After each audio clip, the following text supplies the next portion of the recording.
அனைவருக்கும் வணக்கம்.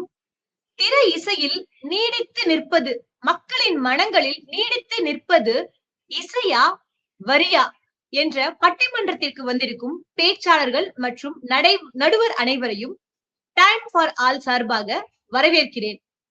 சினிமா அப்படின்னாலே நம் தமிழ் சமூகத்தோட இரண்டர கலந்த விஷயம்.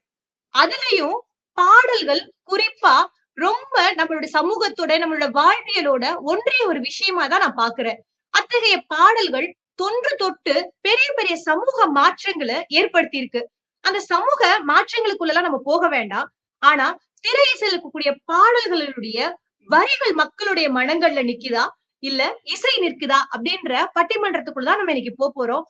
குறிப்பா நான் ஒரு பாடலை பாடுறேன்.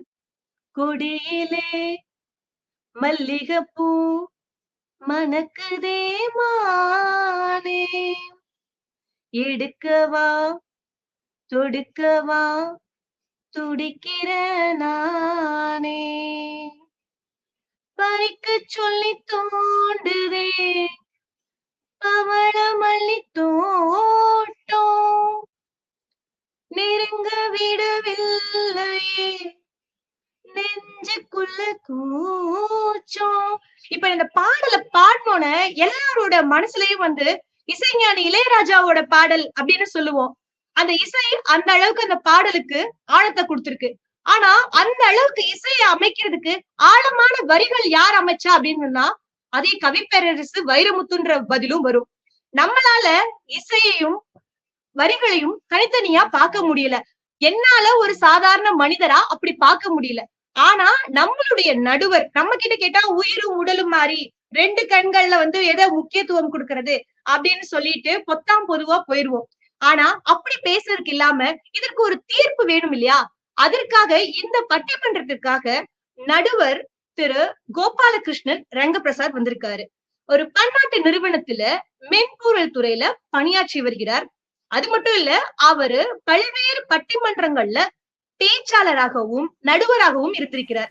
அந்த அனுபவத்தின் ஊடாக அவர் இன்று நம்முடைய எது முக்கியம் அப்படின்ற ஒரு பதிலுக்கான விடையை தேடலாம் அப்படின்னு அந்த கேள்விக்கான விடையை தேடலாம் அப்படின்னு நினைக்கிறேன். இதே இன்னும் நான் பேசிக்கிட்டே இருந்தேன்னா நான் பேச்சாளர் அப்படின்னு எல்லாரும் நினைச்சிருவீங்க. இதுக்கப்புறம் இந்த அரங்கத்தை நடுவர் திரு கோபாலகிருஷ்ணன் ரங்கபிரசாத் அவர்கிட்ட ஒப்படைக்கிறேன். நன்றி. அனைவருக்கும் வணக்கம். நன்றி உதயா, ஒரு நல்ல ஒரு சிறப்பான முன்னோட்டத்தை சொல்லியிருக்கீங்க. அதாவது ரசிகர்கள் நினைவில் நீடித்து நிற்பது இசையா வரியா அப்படின்னு நம்ம இன்னும் ஒரு 6 சிறந்த பேச்சாளர்கள் வைத்து நம்ம சிந்திக்க போறோம். அதற்கு முன்னதாக டைம் ஃபார் ஆல் சேனல் வழியாக உங்கள் அனைவரையும் மீண்டும் சந்திப்பது மற்றற்ற மகிழ்ச்சி. அதாவது நம்முடைய பண்பாட்டில் இசையும் பாடலும் ஒன்றிதான் இருக்கும் அப்படின்னு நம்மளுடைய தொன்று தொட்டு நம்முடைய பிறந்ததிலிருந்து நம்முடைய ஒவ்வொரு படிநிலைக்கும் நமக்கு வாழ்க்கைக்கு தொடர்ந்து இசையும் பாடல்களும். இங்க பாடல் அப்படின்னு நான் சொல்றது வரியை சொல்றேன். ஏன்னா பாடல் அப்படிங்கிறது ஒரு வரியோட சேர்ந்ததுதான பாடல், எல்லா வரியும் சேர்ந்தது பாடல். அதனால பாடல் இசை இது நமக்கு பிணைந்தது. அதாவது நம்முடைய வாழ்க்கையில பாடலையும் இசையையும் கழித்து விட்டால் பெருசாக சுவாரஸ்யம் இருக்காது அப்படின்னு நேற்றைய காற்று அப்படின்னு ஒரு புத்தகத்தை எழுதியிருக்கிற கவிஞர் யோகாரதி சொல்றாரு. அவர் தனக்கு முன்னால் அந்த கவித்துறையில் இருந்த அந்த சினிமா துறையில் இருந்த 20 பாடலாசிரியர்களை அதுல இந்த அதாவது எப்படி நம்முடைய பண்பாட்டோடு அது, ஏன்னா நம்ம சொல்றதே பன்னிசைன்னு தான் சொல்றோம். அதாவது நம்ம நம்மை பண்படுத்துவது, நம்முடைய கலாச்சாரத்தின் வழியாக நமக்கு ஊடுருவ வருவது நமக்கு இசை. அந்த இசை மட்டுமல்ல, இசைக்கு துணையாக இருப்பது வரி, அல்லது வரிக்கு துணையாக இருப்பது இசை. அது ரெண்டில் எது நமக்கு நீடித்து நிற்பது, அதாவது ரசிகர்கள் நினைவில் நீடித்து நிற்பது எது, இசையா அல்லது வரியா அப்படின்னு தான். இப்போ முதல்ல நம்ம இசைக்கு நான் ரொம்ப உள்ளுக்குள்ள போகக்கூடாது. ஒரு மேலோட்டமா அவங்க நிகழ்ச்சி நெறியாளர் தொட்டுக்கின்ற மாதிரி நானும் மேலோட்டமா தொட்டுட்டு பேச்சாளர்கள் கூப்பிடலான்னு பாக்குறேன். அதாவது குழந்தை என்று பிறந்ததோ அன்றே தாயின் வாயில் தாலாட்டும் பிறந்தது அப்படிம்பாங்க. இது தாய் முழுமையா இல்ல முறைமையா தமிழ் பாடல் கத்திருக்காங்களா, பாடல் எழுத முடியுமா, இசை தெரியுமா அப்படிங்கிற. அப்ப தனக்கு அடுத்ததாக ஒரு ஒரு ஜெனரேஷன் வரப்போகுது அப்படிங்கும் போது அந்த இசையை தொன்று தொட்டு நம்ம தொடர்ந்து கொண்டே இருக்கும். ஒரு அழகா ஒரு இளையராஜாவை பத்தி சொல்லும்போது ஒரு வசனம் சொல்லுவாங்க, மாட்டு வண்டி போகாத ஊர்ல கூட இளையராஜாவோட பாட்டு வண்டி போகும் அப்படிம்பாங்க. அப்ப வந்து அந்த இசை வந்து எந்த அளவுக்கு முக்கியமாக ஒரு கிராமத்தின் கடைசி மனிதனை சென்று அடைவது எது என்றால் இசைதான் அப்படிம்பாங்க. அப்பேற்பட்ட இசைதான் வந்து நமக்கு முக்கியமா அப்படின்னு பார்த்தா, இசை மாத்திரம் இருந்தா முக்கியம் இல்ல. அந்த இசைக்கு வலு சேர்ப்பது எது அப்படின்னா பாடல், பாடல் வரிகள் அல்லது வரிகள் அப்படின்னு சொல்லலாம். ஒரு ஒரு பாடல் தான் வந்து நமக்கு வந்து காட்சி பூர்வமாக நம்மளால் சிந்திக்கக்கூடியதுக்கு வந்து ஒரு பாடல் வரிகள் தான் நமக்கு உதவி செய்யும். கவிஞர் வாலி சென்னையில வந்து பாடலாசிரியரா வரணும் அப்படின்னு ரொம்ப முயற்சி பண்ணி பார்த்திருக்காரு. ஒரு கட்டத்துல தன்னால முடியல, இதுக்கு மேல நானும் அப்பப்போ ஒரு வாய்ப்பு வருது, 6 மாசத்துக்கு ஒரு வாய்ப்பு வருது, நிரந்தரமா நமக்கு இல்லையேன்னு சொல்லி ஒரு காலத்துல பழையபடி நம்ம ஸ்ரீரங்கத்துக்கு போயிடலாம் அப்படின்னு கிளம்பும் போது பி.பி. ஸ்ரீனிவாசன் தன்னுடைய அறைக்கு வராரு. அப்பதான் அந்த பாடலை வந்து நான் பாடிட்டு வந்திருக்கேன் அப்படின்னு சொல்லி பி.பி. ஸ்ரீனிவாஸ், வாலி அவர்கள்லாம் வந்து சிநேகிதர்கள். அப்ப பண்ணும்போது என்ன பாடல் பாடினீங்கன்னு கேட்கும்போது, மயக்கமா கலக்கமா மனதிலே குழப்பமா வாழ்க்கையில் நடுக்கமா அப்படின்னு கண்ணதாசனுடைய பாடலை பாடி காட்டினார். அப்போ பெட்டி எடுத்தவர் அப்படியே பெட்டியை வச்சுட்டாராம். அந்த ஒரு பாடல் வரி வந்து தன்னுடைய வாழ்க்கையே மாத்தினது. அதாவது பின்னாடி கண்ணதாசனுக்கு போட்டியாக சொல்லக்கூடிய வாலிக்கு யாரு காரணம் அப்படின்னா அதான் சொன்னார், அண்ணே நான் உங்களுக்கு நான் போட்டியா வந்ததுக்கு காரணம் வேற யாரும் இல்லைண்ணே, உங்க பாடல் தானே அப்படின்னாராம். அப்படி பாடலும் வரியும் இசையும் எப்படி ஒன்றுக்கொன்று சென்று கொண்டிருக்கிறது நம்முடைய ரசனைக்கு எது. ஏன்னா ரசனை அப்படிங்கிறது வந்து காலத்திற்கும் சூழலுக்கும் மாறிக்கொண்டே இருக்கும். நான் எனக்கு சென்னையில வேலை பார்க்கும் போது பெசன் நகர் பீச்ல நீங்க நிறைய பேர் கவனிச்சிருக்கலாம், வெறும் சத்தத்தை மாத்திரம் போட்டு கார் போயிட்டே இருக்கும், டும் டும் டும் டும் டும் டும்னு. அது ஒன்றும் இசை ஒன்றும் பாடல் வரிகள் இருக்காது, ஆனா வெறும் இசை மாத்திரம் இருக்கும். சந்தோஷமா இருக்கும் போது நம்ம கேட்போம், இல்ல மகிழ்ச்சியா துக்கமா இருக்கும் போது கேட்போம், இல்ல மனநிலை ஒரு மாதிரி எந்த மனநிலைக்கும் நமக்கு வந்து இசை வந்து ஒரு அது ஆன்மீக வாழ்க்கையாக இருக்கட்டும் அல்லது நம்மளுடைய அன்றாட வாழ்க்கையாக இருக்கட்டும் வந்து இசையும் வரியும் அந்த அளவுக்கு முக்கியம். இது ஏதோ இன்னைக்கு நேத்திக்கல்ல, தொன்று தொட்டு நமக்கு வந்து சுதந்திரத்திற்கு நம்முடைய பாரதி வந்து எல்லாரும் துப்பாக்கி எடுத்து சண்டை போட்டாங்க, கத்தி எடுத்து சண்டை போட்டாங்கன்னா பாரதி தன்னுடைய பேனா மையினால் இந்த தேசத்தை தன்னுடைய பாடல் வரிகள் மூலம் எழுப்பினான் அப்படின்னு சொல்லுவாங்க. ஏன்னா பாரதிக்கும் சுப்பிரமணிய சிவாவுக்கும் ஒரு ஒரு கோர்ட்ல வந்து தண்டனை கொடுக்கும்போது அவர்களுடைய பாடல் வரிகள் அவருடைய பேச்சின் எழுச்சிக்காக 2 பேருக்கும் தண்டனை கொடுக்கப்பட்டிருங்க. அப்பேற்பட்ட வலிமையான வரிகள் தான் வந்து வரிகளும் முக்கியம். அதாவது பூமியை புரட்டி போடக்கூடிய வரிகள், இன்றும் சாகாவரம் இருக்கக்கூடிய எவ்வளவோ வரிகள் இருக்கு. அதாவது அமரத்தன்மை இருக்கக்கூடிய பாடல்களாக இருக்கட்டும், அந்த வரிகளாக இருக்கட்டும், அது காதல் ரசமாக இருக்கட்டும், வாழ்க்கை தத்துவமாக இருக்கட்டும், இது வந்து அப்படி இரண்டுமே ஒன்றுக்கொன்று போட்டி போட்டுக்கும்போது எது வந்து ரசிகர்கள் வந்து நீடித்து நிற்பது, அவர்களுடைய நினைவில் எது நீடித்து நிற்பது அப்படிங்கறது ஒரு அழகான தலைப்புல 6 பேச்சாளர்கள் பேச போறாங்க. முதலில் வந்து இசையே அப்படிங்கிற அணியிலிருந்து அன்னபூரணி அவர்களை வந்து அழைக்கிறேன். அன்னபூரணி அப்படின்னா நிறைய மேடையில நான் அவங்களை பார்த்திருக்கேன். நல்ல ஒரு பன்முகத்தன்மை கொண்ட பேச்சாளர். பேச்சு மட்டுமல்ல, ஒரு நிகழ்ச்சியை வழி நடத்தணும். குறிப்பா அவங்க கிட்ட எனக்கு என்ன பிடிச்சதுன்னா, இந்த சின்ன குழந்தைங்களை ஹேண்டில் பண்றது ரொம்ப கஷ்டம். அதாவது அவங்க வந்து எப்படி அவங்களுடைய மனநிலை எப்படின்னு சொல்ல முடியாது. அந்த குழந்தைகளுக்கு குழந்தைகளாக இறங்கி பேசுறவங்க இருக்கட்டும், இல்ல ஒரு பெரிய நிகழ்ச்சியாக இருக்கட்டும், ஒரு ஒரு ஒரு பெரிய ஒரு ஆடிட்டோரியத்தில் இருக்கிற பெரிய நிகழ்ச்சியாக இருக்கட்டும், சின்ன குழந்தைகள் குரலோடு திருக்குறள் அது மாதிரி நிறைய நிகழ்ச்சிகள்ல பார்த்திருக்கேன். சிறந்த பேச்சாளர், நல்ல பண்பாளர், தன்னுடைய அணியிலிருந்து ரசிகர்களுடைய நினைவில் என்றும் நீடித்து நிற்பது இசைதான் அப்படின்னு சொல்வதற்காக அன்னபூர்ணி அவர்களை அழைக்கிறேன். வாங்க அன்னபூர்ணி. அன்னை தமிழுக்கும் அவையோர் அனைவருக்கும் அன்னபூரணி அன்பான வணக்கங்கள். நடுவர் அவர்களே, ஒழுங்குபடுத்தப்படாத சப்தத்தை இரைச்சல் அப்படின்னு சொல்லுவாங்க. ஒழுங்குபடுத்தப்பட்ட சப்தத்தை மொழி அப்படின்னு சொல்லுவாங்க. ஒழுங்குமுறைப்படுத்தப்பட்ட சப்தத்தை இசை அப்படின்னு சொல்லுவாங்க. அந்த இசையே ரசிகர்களின் நெஞ்சில் நீங்கா இடம் பிடித்திருக்கிறது அப்படிங்கிறத ஆணித்தரமா அடித்து கூறுவதற்காக நான் இங்க வந்திருக்கேன். என் அணியினருக்கும் எதிர் அணியினருக்கும் பார்வையாளர்கள் அனைவருக்கும் என்னுடைய அன்பான வணக்கங்கள். நடுவர் அவர்களே, இந்த உலகில் முதலில் தோன்றியது இசை. இயற்கையாகவே தோன்றியது இசை. எப்படின்னு கேக்குறீங்களா? நீங்க சொன்னீங்க இல்லையா, ஒரு குழந்தை பிறந்த உடனே தாய் பாடுற தாலாட்டு. வார்த்தைகளே தேவையில்லை நடுவர் அவர்களே, வெறும் எழுத்துக்களே போதும், இல்லை சில சப்தங்களே போதும். லாலி லாலி லாலி லாலி. இதை வெறுமனே சொல்லி பாருங்க. மன்னிக்கணும், சின்ன குறுக்கீடு. கொஞ்சம் உங்க தலை வந்து கொஞ்சம் ஃபுல்லா உங்க முகம் தாவல, கொஞ்சம் உங்க கேமராவை அட்ஜஸ்ட் பண்ணி. சரி சரி. மன்னிக்கணும். பார்த்து பரவாயில்ல. இப்போ ஓகேவா? சிறப்பு. பிறந்த குழந்தையிலிருந்து வளர வளர நம்ம அதிகம் நேசிப்பதும் பார்ப்பதும் இசையை தான் நடுவர் அவர்களே.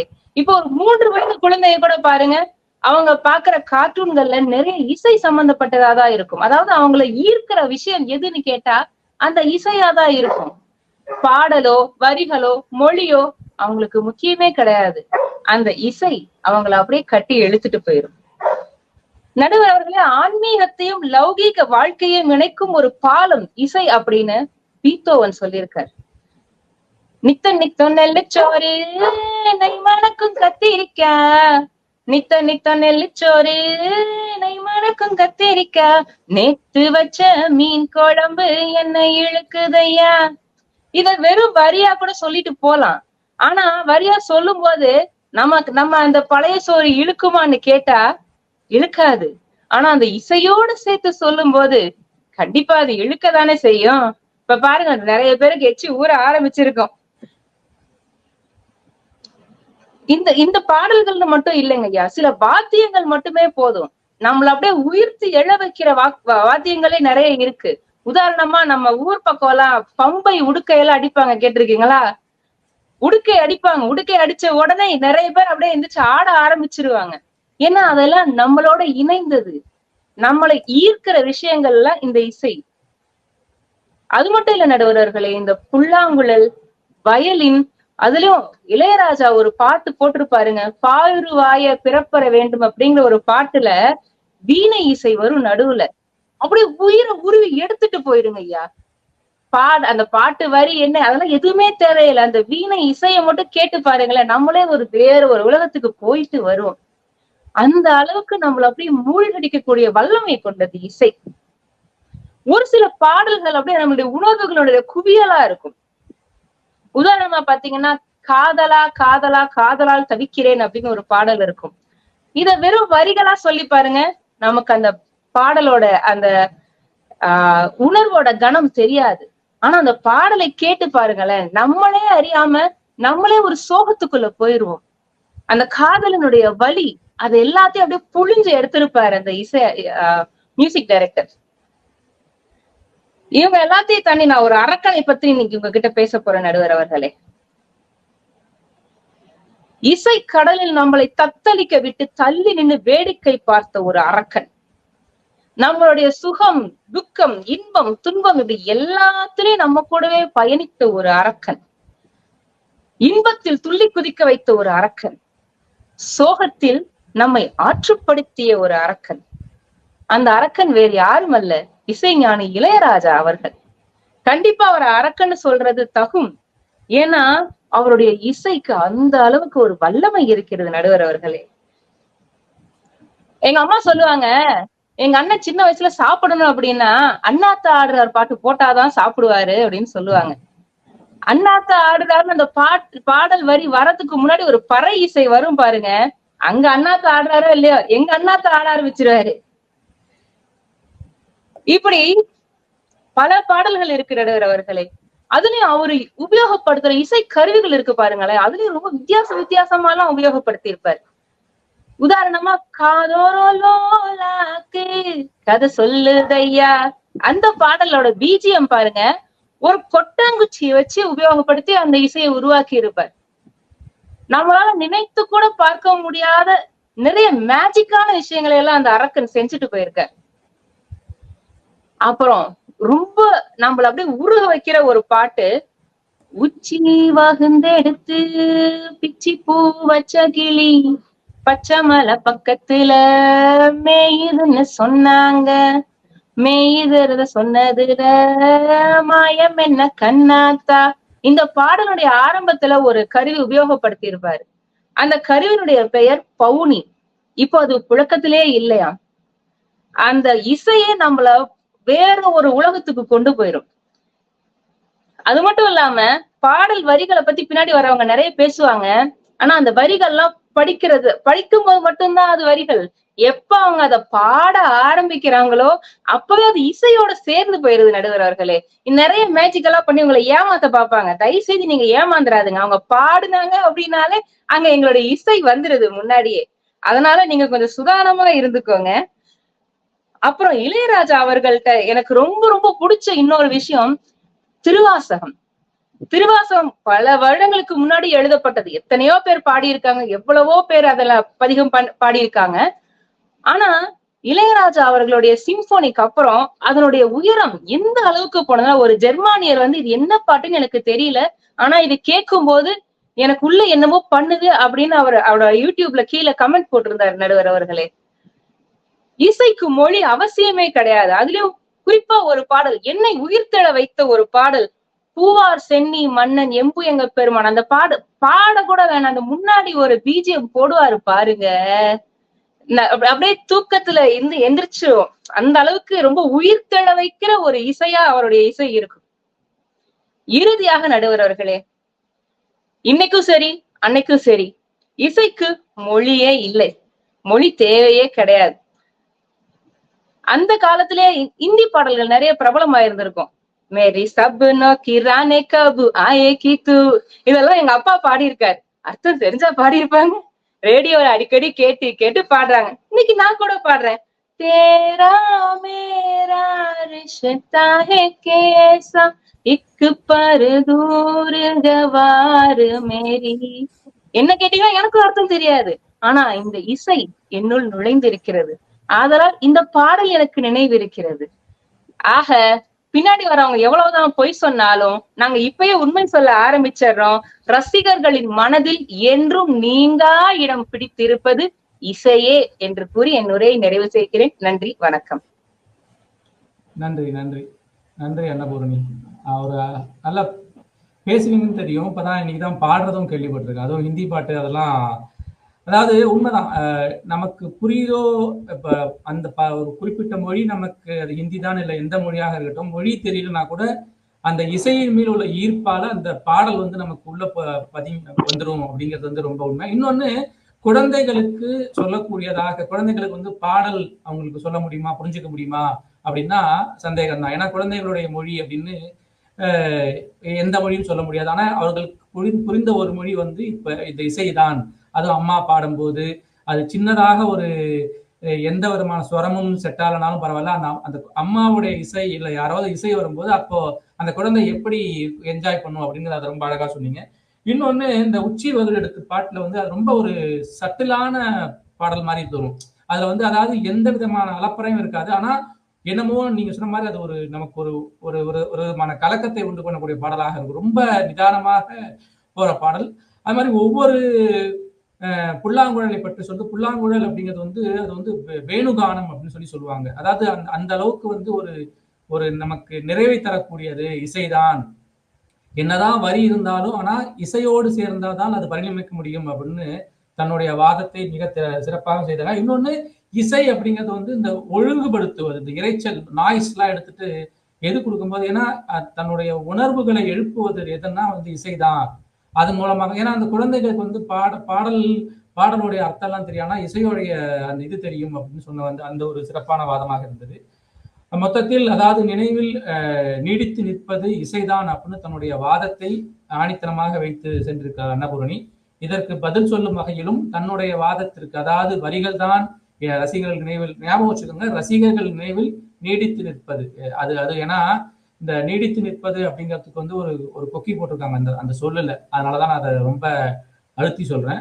அதை பற்றி சொல்வதற்கு அடுத்த பேச்சாளர் கார்த்திக் அவர்களை அழைக்கிறேன். மிக அழகான குரல் வளமுடையவர். குறிப்பிட்டா எனக்கு அவருடைய குரல் மேல ஒரு தீராத ஒரு காதல் உண்டு. அந்த அளவுக்கு ஒரு நல்ல ஒரு சொல்வண்ணம் இதா இருக்கு. அதே மாதிரி எந்த ஒரு மேடையும் அசால்ட்டாக கையாளக்கூடிய அந்த விதமான ஒரு ஒரு தயாரிப்பு இருந்து பார்க்கும்போது ரொம்ப இயல்பா பேசுற மாதிரி வரும்.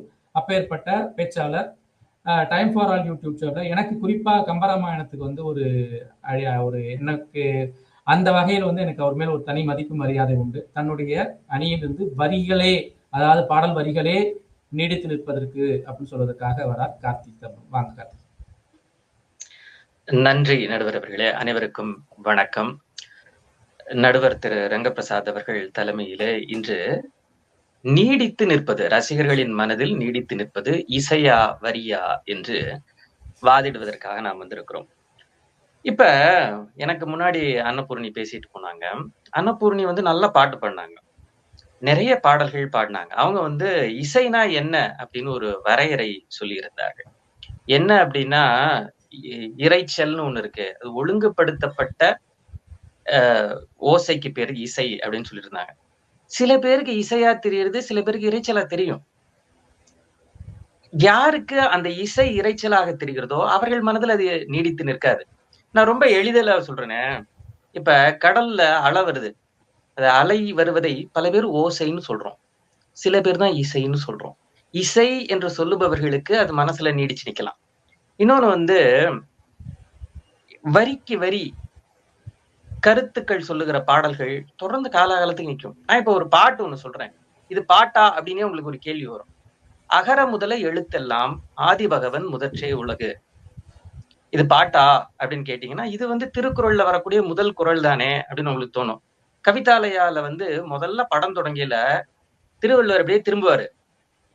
ஒரு இசையோட வரும். அகர முதல எழுத்து எல்லாம் ஆதி பகவன் முதற்றே உலகு அப்படின்னு. வள்ளுவர் அதுக்கு இசையெல்லாம் போடல. ஆனா இன்னைக்கு வரையும் அந்த வரிகள் நிற்கின்றன. நாளைக்கு இந்த இசையே போயினா கூட அந்த வரிகள் நிலைத்து நிற்கும். இது எப்படின்னா, மனிதனுக்கு ஒரு குழப்பம் வரும். நீங்க இந்த இடி மின்னல்லாம் பாத்தீங்கன்னு வச்சுங்களேன், முதல்ல மின்னல் வருதா, முதல்ல இடி வருதா அப்படின்னு நீங்க யோசிச்சு பாத்தீங்கன்னு வச்சுங்க. எது முதல்ல வேகமா பயணிக்கும் அப்படிங்கறத வச்சு பாத்தீங்கன்னா, நமக்கு இடி மின்னல் அப்படின்னு சொல்லுவோம். இடிதான் முதல்ல வர்ற மாதிரி நமக்கு சில பேருக்கு தெரியும். எது முதலில் போகும்? முதல்ல மின்னல் வருமா, முதல்ல இடி வருமா அப்படின்னா, நான் ரொம்ப எளிதில சொல்றேன். ஒரு நல்ல கவிதையை ஒரு சிறந்த பாடலாக மாற்றுவது இசை. பாடல் கவிதையாகவே பாடலை இசை கொண்டு வந்திருக்கு. அதாவது ஒரு நல்ல கவிதை இருக்கு இல்லையா, அதை சிறந்த பாடலாக இசை மாற்றும். ஆனால் அந்த கவிதைக்கே நீடித்து நிற்பதற்கான ஆயுள் இருக்கிறது. பாரதியின் பாடல்கள் நம்மிடம் நிற்கின்றன, வள்ளுவனின் பாடல்கள் நம்மிடம் நிற்கின்றன. இன்னும் சொல்ல போனால் இசை என்பது பாடலை மேம்படுத்துவது. அதுதான் இசை என்பது. இப்ப இசையுடைய பயணமே என்ன, இசையினுடைய நோக்கமே என்ன அப்படின்னா, ஒன்றை மேம்படுத்துவது. அதுக்கு தானா ஏதாவது பொருள் இருக்கா அப்படின்றத விட ஒன்றை மேம்படுத்துவது. உங்களிடம் உணர்ச்சியை கடத்துகிறது, மென்மையாக கடத்துகிறது, உங்களை உணர்ச்சி வயப்படுத்துகிறது.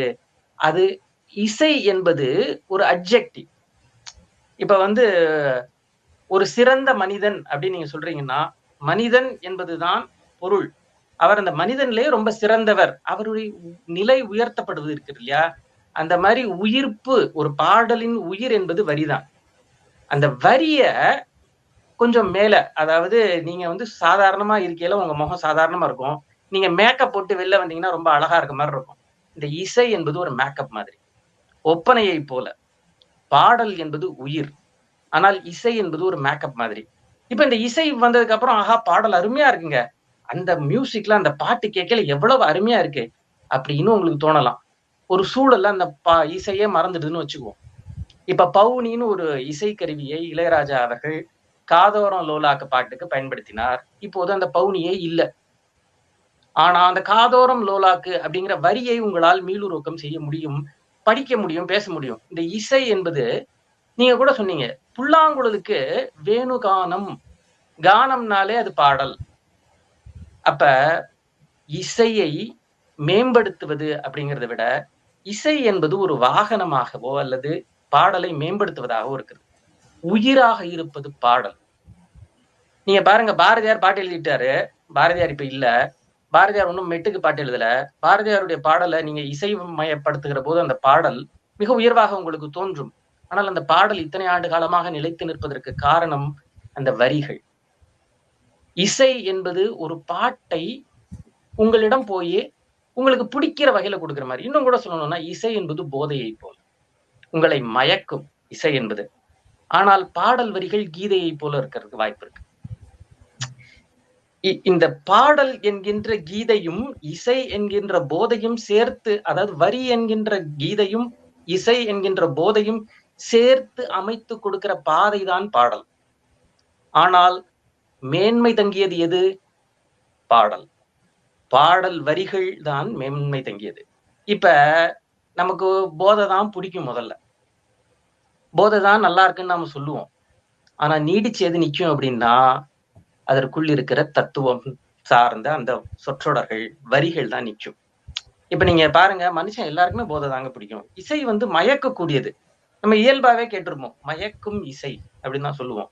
உணர்ச்சி பிழம்பான பாடல்கள் அப்படின்னு சொல்லுவோம். 2க்கும் உள்ள வேறுபாடை நீங்க பாத்தீங்கன்னா தெரியும். உங்களை மயக்கி உங்களை மறக்கச் செய்வது இசை. உங்களை உணர்ந்து உங்களை எழச் செய்வது பாடல். இது 2க்கும் இசை உதவி செய்யும். இசை வந்து என்ன பண்ணும்? ஆஹா, இந்த மாதிரி ஒரு உணர்ச்சிகரமான பாட்டு வந்துருச்சா, போய் இசை வந்து டமால் டிமில்னு இருக்கும். ஒரு மென்மையான பாடல் இருந்துச்சா, இசை இதுவா இருக்கும். ஆனா இசை என்பது சூழலையும் பாடல் வரிகளையும் பொறுத்துத்தான் அமைகிறது. சரி, இப்ப எல்லாம் மெட்டுக்கு தானேங்க பாட்டு எழுதுறாங்க. அடுத்து வந்து ஒரு சொற்றொடர் வரும். மெட்டுக்கு தானே பாட்டு எழுதுறாங்க. இவங்க என்ன சொந்தமா வந்து பாட்டு எழுதுறாங்களா? அதாவது கவிதைகள் பாடல்களாக மாறுகின்றன. இல்லையே, இசைக்குத்தானே பாடல்கள் இருக்கின்றன. இசைதானே குழந்தையாக பாடல்களை பெற்றெடுக்கிறது அப்படின்னு நீங்க தோணலாம். உங்களுக்கு தோணலாம். திரைப்பட பாடல்கள்லாம் அப்படித்தானே இருக்கு. மெட்டுக்கு தானே பாட்டு எழுதுறாங்க அப்படின்ட்டு. மெட்டுக்கு பாட்டு எழுதுறதுங்கிறது ரொம்ப கடினம். அந்த மெட்டுக்கு பாட்டு எழுதியில அதுல கருத்து சொல்றது அதை விட கடினம். கருத்து சொல்லி அதை நீடிக்க வைக்கிறது அதை விட கடினம். ஆனா அப்ப இசைதானே தொடர்ந்து நிற்கணும். பாருங்க, கண்ணதாசன் அவர்கள் கடைசியாக எழுதிய பாடல், இறுதியாக எழுதிய பாடல்னு சொல்லுவாங்க. கண்ணே கலைமானே, கன்னிமையில். அந்த பாட்டு நீங்க கேட்டிருப்பீங்க. நான் பாட போறது இல்லை. ஏன்னா எதிரணியில இருந்து சொல்லிட்டாங்க, அவங்க பாடினாலே இசைக்கு ஆதரவாக இடும் அப்படின்ட்டு. அதனால நான் பாட போறது இல்லை. அந்த பாடல் இன்றும் தொடர்ந்து நீடித்து நிற்பதற்கு அதிலே பயன்படுத்தப்பட்டிருக்கக்கூடிய எளிமையான சொற்கள், கடத்தப்பட்டிருக்கக்கூடிய உணர்ச்சிகள், இது எல்லாம் தான். இசை என்பது அந்த ஒரு பாடலை மேம்படுத்துவதற்கு பயன்படுத்தப்படுமே ஒழிய, பாடலின் உயிர் என்பது வரிதான். உயிர்தான் நீடித்து நிற்கும். பாடலின் ஆயுள் என்பது வரிதான், அதுதான் நீடித்து நிற்கும். இதுதான் பெரும்பான்மையாக எல்லா பாடல்களிலும் நடக்கக்கூடிய உண்மை. இதையெல்லாம் மறுப்பது என்பது நியாயமற்றது என்று நான் நினைக்கிறேன். வாய்ப்புக்கு நன்றி. நன்றி நன்றி நன்றி கார்த்தி. அதாவது ரொம்ப ஆக்ரோஷம் இல்லாத பேச்சு நான் சொன்னேன் பாத்தீங்களா, அதே மாதிரிதான். ஆனா அவர் வந்து எதிரணியை வந்து ரொம்ப நிறைய கேள்வி கேட்டிருக்காரு. அநேகமா அடுத்த வரக்கூடிய நிர்மல் வந்து பதில் சொல்லணும். ஏன்னா அவர் கேட்ட ஒவ்வொரு கேள்வியும், நீங்க ஒரு மேக்கப் வந்து சில மேக்கப் 6 மணி நேரம் நிற்கும், 6 நாள் நிற்கும், 6 வருஷம் நிற்கும், 60 வருஷம் நிற்கும். ஆனா அது உள்ளுக்குள்ள இருக்கிற ஆள் வந்து பாடல். அப்ப பாடல் வந்து தனியா அதனால சர்வே பண்ண முடியும். அதோடைய இதை இழந்துடாது. நீங்க வந்து ஒரு மேல் பூச்சு மாதிரிதான், உள்ளுக்குள்ள அஸ்திவாரம் போல் இருக்கக்கூடியது எங்கள் பாடல். அதை வந்து எந்த விதத்திலையும் யாராலையும் உடைக்க முடியாது அப்படின்னு இதை வந்து இதற்கு தக்க பதிலும் சொல்லணும். அது இல்ல, இது கிடையாது. ஏன்னா அவர் அழகா ஒரு பாதை போட்டு கட்டிருக்காரு. போதை, கீதை, பாதைங்கிற மாதிரி, கிட்டத்தட்ட டிஆர் மாதிரி போதை கொடுக்கக்கூடியது இசை. ஒரு விதத்துல பார்த்தா டக்குன்னு அது என்னமோ சரிங்கிற மாதிரி தான் தோணுது. திடீர்னு ஜெயபேரிகை கொட்டடா கொட்டடா கொட்டடா அப்படின்னு பாரதியாரோட பாடல். அதாவது வரிகள் தெரியாத பாமர மக்களுக்கும் அப்போ அந்த இடத்துல முதல்ல டம் டம் டம் டம்னு வரும்போது நமக்கு ஒரு சுதந்திர தாகம் ஏற்பட வேண்டும், நம்ம அடிமைப்பட்டு கிடக்கும் அப்படின்னு ஒரு நினைவே இல்லாத இருந்த ஒரு சமுதாயத்திற்கு பாரதி எந்த அளவுக்கு எழுதினான். அப்போ அங்க உறுதுணையாக இருந்தது. இப்ப அந்த மியூசிக் எடுத்துட்டு நீங்க பாடலை போட்டா கூட அதோட வேல்யூ எப்பயுமே மாறாது, அதே தான் இருக்கும் அப்படின்னு ரொம்ப ஒரு மாதிரி பெரிய ஆழமான கருத்தை ரொம்ப செட்டிலா சொல்லிட்டு போயிருக்காரு. இதை வந்து எதிரணி குறிப்பிட்டுக்கணும். ரெண்டாவதாக அப்ஜெக்டிவ் அப்படிங்கிறாரு. இப்ப வந்து சிறந்த மனிதன், ஒரு அன்பானவன் அப்படின்னா, அவன் வந்து மனிதன் தான். அந்த மேல் பூச்சு வந்து காலப்போக்கில் வந்து மாறுவதற்கான இருக்கு. ஆனா அதற்கு உண்டான அந்த பாடுபொருள் வந்து எப்பயுமே மாறாது அப்படின்னு இது ரெண்டு இதையும் வந்து ரொம்ப சிறந்த வரியா சொல்லிட்டு போயிருக்காரு. இன்னொன்னு அந்த டூல். இப்போ நம்ம அந்த ஐடில எல்லாம் வேலை பார்க்கும்போது ஒவ்வொரு காலமும் ஒவ்வொரு டூல் இருக்கும். முன்னாடி நம்ம என்ன பண்ணுவோம், இப்ப நம்ம நிகழ்கால உதாரணத்தையே எடுத்துக்கோமே, ஒரு 2 வருஷத்துக்கு முன்னாடி நம்ம ஒரு மெயில் டைப் பண்ணோம்னா என்ன பண்ணுவோம், கிராமர் செக் பண்றதுக்கு கிராமர்லியில போய் பார்ப்போம். இப்ப வந்து அதே தகவலை வந்து நம்ம ஏஐல கொடுக்குறோம். இது வந்து இன்னும் கொஞ்சம் கொடுக்குது. இப்ப டூல் தான் மாறுதோ தவிர்த்து என்னுடைய படைப்பு, என்னுடைய பாடல், என்னுடைய வரிகள் வந்து அப்படிதான் இருக்க போகுது. அப்போ வந்து இந்த டூல்ங்கிறது தான் இசை அப்படின்னு சொல்றாரு. இதற்கு பதில் சொல்லும் விதத்திலும் அவர்களுடைய அணிக்கு வலி சேர்க்கும் விதத்திலும் அடுத்த பேச்சாளர் நிர்மல் அவர்களை அழைக்கிறேன்.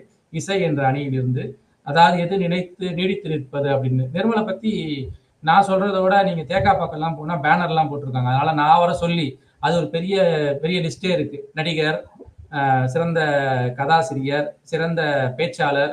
எனக்கு தெரிஞ்சு ஒரு பாரதியார் பேச்சாளர் மன்றத்தை நிறைய பேர் தாங்கி பிடிக்கிறார்கள். அதில் வந்து எனக்கு நான் 10-15 வருஷமா நான் பார்க்கறதுல நிர்மலை வந்து சொல்லலாம். அந்த அளவுக்கு ஒரு பேச்சாளர் மன்றம் மேல் அதிக பற்றுள்ளவர். குறிப்பாக பெரிய பெரிய நிகழ்ச்சிகள்லாம் எடுத்து போட்டு இந்த வாலண்டியர்னு சொல்லக்கூடிய தொண்டு ஊழியர்களை வந்து மிகச் சிறப்பாக செய்யக்கூடியவர். அந்த வகையிலும் எனக்கு தெரிந்த நண்பர். வாங்க நிர்மல், உங்களுடைய ஐயா வணக்கம். கருத்து சொல்லுங்க. வணக்கம் நடுவர் அவர்களே. வணக்கம் நடுவர் அவர்களே. ஐயா உங்கள்ட்ட சில கேள்வியோட நான் ஆரம்பிக்கலாம்னு நினைக்கிறேன். சொல்லுங்க. ரசிகர் மனதில் நீங்காமல் நிலைத்து நிற்பது, அதாவது ரொம்ப காலத்துக்கு மனசுல என்ன வரும் அப்படின்னு நம்ம உருட்டு, இந்த பக்கம் உருட்டு அந்த பக்கம் உருட்டு கேள்விப்பட்டிருக்கோம். ஆனா உலகமாக உருட்டு உருட்டி போயிருக்காரு. எனக்கு முன்னாடி பேசுறாரு கார்த்திக். என்னமோ இசை பாடல் தான் உயிர், இசை வந்து உடம்பு தான், அது பூச்சி கீச்சு மேக்கப்னு சொல்லிட்டு ஏதோ பியூட்டி பார்லர் இருந்து வெளில வந்த மாதிரி கதை விட்டு போயிருக்காரு. அது முதல்ல இசை அதான் கொஞ்சம் பலபலன்னு இருந்தாரோ. அதுல பாத்தீங்களா ரொம்ப பலபலன்னு இருக்கு. நம்ம பாருங்க எப்படி இருக்கும் பாருங்க, மேக்கப்பே இல்லாம சூரிய முகத்தோட தலை ரஜினிகாந்த் சொல்ற மாதிரி சூரிய முகத்தோட இருக்கும். இசை வந்து அவர் சொன்ன மாதிரி வரி வந்து நிறைய பேருக்கு புரிஞ்சவன் தான் ரசிக்க முடியும், அது மாதிரிலாம் இருக்கு. ஆனா இசைக்கு அப்படி கிடையாது. மனிதர்கள் மட்டும் இல்ல, விலங்குகளுக்கு கூட இசை வந்து மயக்கக்கூடியது. நீங்க கொஞ்ச நாளைக்கு முன்னாடி இந்த ஒரு காணொளி வந்து ரொம்ப பிரபலமா பேசப்பட்டது. ஒரு முயல், சேவல், ஈவன் பூனை, நாய் கூட புல்லாங்குழல் வாசிச்சு அப்படியே மயக்கி தூங்க வைக்கிற மாதிரியான இதெல்லாம் வந்துச்சு. அவங்க கூட மயக்க முடியும், மயக்கும் இசை தான் இருக்குது. மனிதர்கள் மட்டும் இல்லாம விலங்குகளையும் இசைய வைப்பதான் இசைன்னு நான் பாக்குறேன். அடுத்தது படிச்சு பாடலர் வரி வந்து நீங்க ஐயா சொன்ன மாதிரி இன்னொரு விஷயம் நான் சொல்லுவேன். அதுக்கு முன்னாடி பாரதியார் பாடல்கள் எழுதியிருக்காரு. அதுக்கு முன்னாடி பாத்தீங்கன்னா இந்த பாடலை எந்த சந்தத்துல எந்த ராகத்துல பாடணும்னு ஒரு குறிப்பு இருக்கும். அவர் அதை பாட்ட விட்டுட்டாருன்னு நினைக்கிறேன். எந்த ஒரு பாடலா இருந்தாலும் பாரதியார் பாடல்கள்ல எந்த இசையில இந்த பாடலை படிக்கணும் அப்படின்னு அவரே கொடுத்து வச்சிருக்காரு. அப்புறம் அதெல்லாம் பாரதியார் பாடல்ல அவர் துணைக்கு கூட்டிருக்க முடியாது. நான் எப்படி பாக்குறேன்னா உயிர், அதாவது அம்மா தான் இதுல இசைன்னு நான் பாக்குறேன். மனைவி வந்து பாடல்ல வரின்னு பாக்குறேன். அம்மா என்ன சொன்னாலும் அது இசையா நான் பாக்குறேன், மனைவி என்ன சொன்னாலும் அது பாடல் வரியா பாக்குறேன். ஏன்னா நம்மளுக்கு அம்மா தாலாட்டு பாடும்போது அந்த டைம்ல நம்ம அன்னபூர்ணி எங்க அறையில சொன்ன மாதிரி அதுக்கு ஒன்றும் பெருசா நம்மளுக்கு குழந்தையா இருக்கும்போது அதுக்கு அர்த்தம் ஒன்றும் புரிய போறது இல்லை. ஆனா அந்த ராகத்துக்கும் மெட்டுக்குமே நம்ம இசை மயங்கி தூங்கணும். அதனால நம்ம வரிதான் முக்கியம் அப்படின்னு சொல்லிட்டு பேசுறதுக்கு எதுவும் இல்லை. இங்க மணி ஓசை கூட மணி ஓசை அலை அடிக்கிறது, ஈவன் குக்கர் விசில் கூட இசையா தான் பார்க்கணும். அது நம்மளோட மனசை பொறுத்து இருக்கு. அவங்க எல்லாம் சமைக்க மாட்டாரு, வெளியில தேக்கால போய் சாப்பிடுவாருன்னு நினைக்கிறேன் கார்த்திக். ஆனா குக்கர் விசில் தான் கேட்கறது இல்லை. மேபி எலக்ட்ரிக்கல் குக்கர் வச்சு சாப்பிடுறாருன்னு தெரியல. பாடல் வரி இல்லைன்னு வச்சுக்கோங்களேன். இப்ப நீங்க எடுத்துங்க ஒரு பாடல் இருக்கு, அதுல இசையை தூக்கிட்டீங்கன்னு வச்சுக்கோங்களேன், ஒன்லி கவிதை தான் அது. அந்த கவிதை எப்படிப்பட்ட தாக்கத்தை ஏற்படுத்த முடியும்? அது நீங்க படிக்கிறத பொறுத்து தான் இருக்கு. நான் சோகமா இருந்து படிச்சா சோகமா இருக்கும், சந்தோஷமா படிச்சா சந்தோஷமா இருக்கும். ஆனா இசை அப்படி இல்லை. நீங்க சோகம் மகிழ்ச்சியா இருந்தாலும் அவங்க மேலும் மகிழ்ச்சி விட்டுற மாதிரியா மகிழ்ச்சி விட்டக்கூடிய வலை வந்து இசைக்கு இருக்குது. நீங்க தொய்வா இருந்தா கூட உங்க மனசையும் உங்களுடைய அடுத்த கட்ட ஒரு புத்துணர்ச்சி ஏற்படுத்தக்கூடிய வகையில இசை இருக்குது. நீங்களும் யோசிச்சு பாருங்க, அந்த மௌன ராகத்துல அந்த பேக்ரவுண்ட் மியூசிக், ஒரு மௌன ராகம் சொன்னா அந்த மியூசிக், அப்புறம் அது புன்னகை மன்னர் அந்த குதிக்க போறதுக்கு முன்னாடியான ஒரு பிஜிஎம் வரும். ஜானி படத்துல அந்த ரஜினி நடந்து வரும்போது ஒரு மியூசிக். இதெல்லாம் மியூசிக்கை கேட்டோடனே அந்த படம் எப்படி விசுவலைஸ் பண்ணுவோம். கால ஓட்டத்துல நம்ம வரிகளை மறந்துடுவோம். இது தலைப்பை திருப்பி நம்ம படிக்கணும். ரசிகர்கள் நிலையில் நீங்க நிற்பது நான் இசைன்னு சொல்றேன். ஏன்னா சில பேர் யோசிச்சு பாருங்க, தந்தான தானா தன தந்தான தானா, அதுக்கப்புறம் தெரியல கூட நீங்க தந்தான தானா அப்படின்னு போட்டு ஏதாவது நீங்க உங்க ஞாபகத்துல இருக்கும். ஆனா வரி மறந்துடும். நீங்க ஒரு 1980 வந்த பாடல்களை இப்ப பாடுங்க கார்த்திக் அப்படின்னு சொன்னா, இல்ல உமாசங்கர் சொன்னா, அவர் வந்து இடையில 2 லைன் பாடிட்டு அப்புறம் தானானா அப்படின்னு தான் போடுவார். ஏன்னா அவர் இசைதான், அந்த இசைதான் மைண்ட்ல நினைவுல நீங்காம இருக்கு. பாடல் வரி வந்து காலப்போக்கில் மறைஞ்சு போயிடுது. நாங்க வரியை ரசிக்கிறோம், வரியை ரசிக்கலன்னு சொல்ல முடியாது. ஆனா ரசிக்கிறதுக்கு அதை மேலும் மெருகூட்டுறதுக்கு இசை தேவைப்படுங்க. இசை இல்லாம நீங்க இந்த பாடலை படிச்சு பாருங்க. ராசாத்தி ஒன்ன காணாத நெஞ்சு காட்டாடு போலாடுது, இப்படி இருக்கு எப்படி இருக்கு. அது இசையோட ராசாத்தி ஒன்ன காணாத நெஞ்சு, இது எப்படி இருக்கு பாருங்க. நீங்க இசையை நீக்கிட்டா அது வந்து ஒரு அவர் சொல்லி நான் திருப்பி மாற்றி சொல்றேன். இசைதான் உயிர். உடல் வந்து வேணா அது வரிகளா இருக்கலாம். உயிர் தான் முதல்ல வந்துச்சு, அதுக்கப்புறம் தான் உடல் வந்து சேர்ந்துச்சு. ஆதி காலத்துல பாத்தீங்கன்னா நம்ம மொழி தமிழை பேசும்போது இசை வடிவில தான் பேசியிருக்காங்க. இசை வடிவில தான் கொண்டு போய் மக்களிடம் சேர்த்திருக்காங்க. மொழி புரியாட்டி அட்லீஸ்ட் இசை மூலியமா தமிழ் இசை தமிழ் நீ செய்த அருசாதனையில் இசை அந்த தமிழே இசை மூலியமா தான் சொல்லி புரிய வச்சிருக்காங்க நடுவர்களுக்கு. அடுத்தது நம்ம அடுத்து என்ன சொல்றோம், வெறும் பாடல் வரி வச்சுக்கொண்டு வெறும் வரியை மட்டும் வச்சுக்கொண்டு எதுவும் நம்ம சாதிச்சு விட முடியாதுன்னு நினைக்கிறேன். நம்ம வந்து இப்ப முத்தா, அதாவது முத்து முத்து போன்ற வரிகளா இல்ல ஞானி போன்ற இசையான்றதை பத்தி பேச வேணாம். மக்கள் மனதுல என்னைக்குமே நீங்காம இருக்கிறது வந்து நம்மளுக்கு இசையாதான். இசையாதான் இருக்குது. நீங்க வேணா ஒரு நகைச்சுவை கூட இசையில சொல்லிவிடலாம். நீங்க யோசிச்சு பாருங்க. நீங்க இந்த சூரியன் படத்துல கவுண்டமணி சொல்லுவாங்க, இங்கே பூஸ் காந்த கண்ணாளி உனக்கு டெல்லியில இடம் பார்த்திருக்கேன், இங்கே பூஸுக்கு ஒரு மியூசிக் வரும். அந்த மியூசிக் கேட்டாலே ஒரு நகைச்சுவை உணர்வு உங்களுக்கு தோணிடும். அதாவது நகைச்சுவைக்கும் ஒரு இசை இருக்குது, கோவத்துக்கு ஒரு இசை இருக்குது, மகிழ்ச்சி, அதே மாதிரி காதல், எல்லாத்துக்குமே ஒரு இசை இருக்கு. நீங்க யோசிச்சு பாருங்க, இந்த சார்லி சாப்ளின் ஒரு ஒரு ஒரு படம் வரும். அது அப்புறம் டாம் அண்ட் ஜெர்ரி ரெண்டுக்கும் உதாரணத்தை எடுத்துக்கலாம். இந்த சார்லி சாப்ளின் திரைப்படத்தை பாத்தீங்கன்னா பெரிய வசனங்களே இருக்காது. அது வந்து முற்றிலுமே இசையிலே கொண்டு போடப்பட்ட திரைப்படமா இருக்கும். அது மாதிரி இந்த டாம் அண்ட் ஜெர்ரி காலத்து குழந்தைங்க வந்து பெரிய இன்னைக்கு ரசிச்சுட்டு இருக்காங்க. அதுலயும் பாத்தீங்கன்னா பெரிய வார்த்தைகளோ வரிகளோ கிடையாது, பாடல்களோ கிடையாது. அது இன்னும் நம்ம ரசிக்கிறோம், இன்னும் மனசுல இருக்குது அது எல்லாமே. அது மட்டும் இல்லாம இந்த பாடலாம் பாத்தீங்கன்னா, இந்த குறை ஒன்றும் இல்லை வரைமூர்த்தி கண்ணா, அப்புறம் ஜனனி ஜனனி, இந்த பாடல்கள்லாம் எவ்வளவு இன்னும் மக்கள் மனசுல இருக்கு அப்படின்னா அதுக்கு இசைதான் முக்கிய காரணமா இருக்கு. வரிகள் அதுக்கப்புறம் வரலாம். ஏன்னா ஒருத்தன் வந்து ரொம்ப சந்தோஷமா இருக்கும்போது இசையை ரசிப்பான், ரொம்ப சோகமா இருக்கும்போது அதோட வரியை ரசிப்பான் அப்படின்னு சொல்லுவாங்க. அதான் ரொம்ப சந்தோஷமா இருக்கிறது தான் ரொம்ப நாளைக்கு நீடிச்சு வரும். அதனால ரொம்ப நாளைக்கு நீடிச்சு வர்றது வந்து இசையாதான் இங்க பாக்குறேன். அப்புறம் இன்னொரு ஒரு இறுதியான ஒண்ணு சொல்லிக்கிறேன். அப்புறம் இந்த வைதிஸ் கொலவெறி, ரவுடி பேபி, இதெல்லாம் வரிக்காக இட்டு அனுப்பிச்சு நினைக்கிறீங்களா? இந்த பாடல்கள்லாம், இந்த பாடல்ல என்ன இருக்கு? ஒண்ணுமே இல்ல. வைதிஸ் கொலவெறி எது வேணா நான் கூட ஒரு பாடல் பாடலாம், கார்த்திக் கூட ஒரு பாட்டு எழுதி பாடலாம். இதெல்லாம் எப்படி கிட்டா ஒரு ஒரு இவ்வளவு பேர் ரசிக்கிறாங்கன்னா அதுக்கு என்ன காரணம்? அதுக்குள்ள இருக்கிற இசைதான் காரணம். இதுதான் என்னுடைய சாராம்சமா கூறி என்னுடைய பேச்சு நிறைவு செய்யணும். நன்றி, வணக்கம். நன்றி நன்றி நன்றி நிர்மல். அதாவது மியூசிக் தெரப்பி அப்படின்னு அவர் ஒரு யாரும் இதுவரைக்கும் 2 சனியும் சொல்லாததை வந்து சொன்னார். அதாவது மியூசிக் தெரப்பி அப்படிங்கிறது மனிதர்களுக்கு மட்டுமல்ல, விலங்குகளுக்கும் குறிப்பா. ஏன்னா நம்மளும் நிறைய பார்த்துருக்கோம், இந்த யானை வந்து மூத்தார்கள் வாசிக்கிறது, அது மாதிரி முயலுக்கு வந்து உடல்நல சரியில்லாத மிருகங்களுக்கு கூட. இப்போ சமீபத்தில் ஒரு செய்தி ஒன்று படித்தேன். ஏதோ ஒரு குறிப்பிட்ட யூஎஸ்ல ஒரு குறிப்பிட்ட ஸ்டேட்ல வந்து இது மாதிரி இந்த கேன்சர் பேஷண்ட்டுக்கு வந்து இந்த மிருகங்களையும் வச்சு இந்த இசையையும் வச்சு அவங்கள குணப்படுத்துறாங்க. அதாவது குணப்படுத்துறாங்கன்னா அவங்களுக்கு வந்து அந்த அந்த சுற்றுச்சூழலை வந்து நல்லபடியா வச்சுக்கிறாங்க. அப்போ வந்து அங்க இசையும் அந்த இசை வரும்போது அந்த மிருகங்களும் அதை என்ஜாய் பண்ணுது அப்படிங்கிற மாதிரி ஒரு செய்தியை படித்தேன். அதுதான் வந்து கிட்டத்தட்ட அவரு நிர்மலும் சொல்றாரு. இன்னொன்னு, அவர் ஒரு ஒரு முக்கியமான ஒரு பாயிண்ட் சொன்னார். அதாவது சந்தோஷமாக இருக்கும்போது நாம் வந்து பார்ப்பது இசை, நாம் சோகமாக இருக்கும்போது நமக்கு வந்து துணையாக இருப்பது வந்து பாடல் வரிகள் அப்படின்னாரு. அதே மாதிரி இந்த வைதிஸ் கொலவரி, இது மாதிரி சில பாடல்கள்லாம் இந்த ஒரு பபுள் மாதிரி திடீர்னு பாப்புலர் ஆகும். ஆனா காலப்போக்கில் அது அப்படியே மறைஞ்சு போயிடும். அதாவது காலத்திற்கு தெரியும் எந்த பாடலை வந்து தன்னகத்தை வைத்துக் கொள்ள வேண்டும், எந்த பாடலை ஒதுக்க வேண்டும், காலத்துக்கு தெரியும் சொல்லி சொல்லுவாங்க.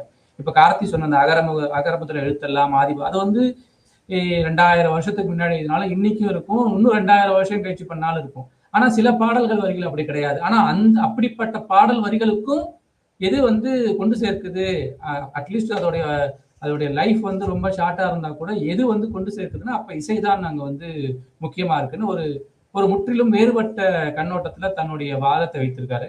அப்புறம் இந்த இசையே தமிழ் தான் அப்படின்னு அது வந்து ஒரு நல்ல ஒரு இது திருஞான சம்பந்தர் சொல்லும் போது அவர் என்ன சொல்றாரு, உள்ளுக்குள்ள தமிழ்ல சிவபெருமான் பாடுறாரு, அதை நான் டெலிவரி பண்றேன் அப்படிங்கிற மாதிரி தான் சொல்றாரு. கிட்டத்தட்ட அதான் இசைத்தமிழ் அப்படின்னு சொல்லி அந்த ஒரு கருத்தையும் வச்சார். நல்ல ஒரு அழகான 2 கருத்துக்களை வைத்து தன்னுடைய வாதத்தை வலு சேர்த்திருக்கார். அதே சமயத்துல அதாவது இந்த குறை ஒன்றும் இல்லை அப்படின்னு அந்த பாடல் வந்து நீங்க நிறைய இடத்துல போனா பாடல் லிரிக்ஸ் வராது, வெறும் அந்த மியூசிக் மாத்திரம் தான், வயலின்லயோ இல்ல வேற ஏதோ ஒரு சாஃப்டான இன்ஸ்ட்ருமெண்ட்லயோ வரும்போது நம்மளை அறியாமே நம்ம அந்த பாடலை ஹம் பண்ணுவோம். அதை தான் அவர் சொல்ல வந்தாருன்னு நினைக்கிறேன். அப்பேற்பட்ட வந்து இசைதான் அங்க முக்கியத்துவம் பெறுகிறது அப்படின்னு இசையோடைய முக்கியத்துவத்தை அழகாக எடுத்து சொல்லியிருக்கார். அடுத்த அணியில வந்து வரி அப்படிங்கிற அணியிலிருந்து ஹேமா அவர்கள் பேச வராங்க.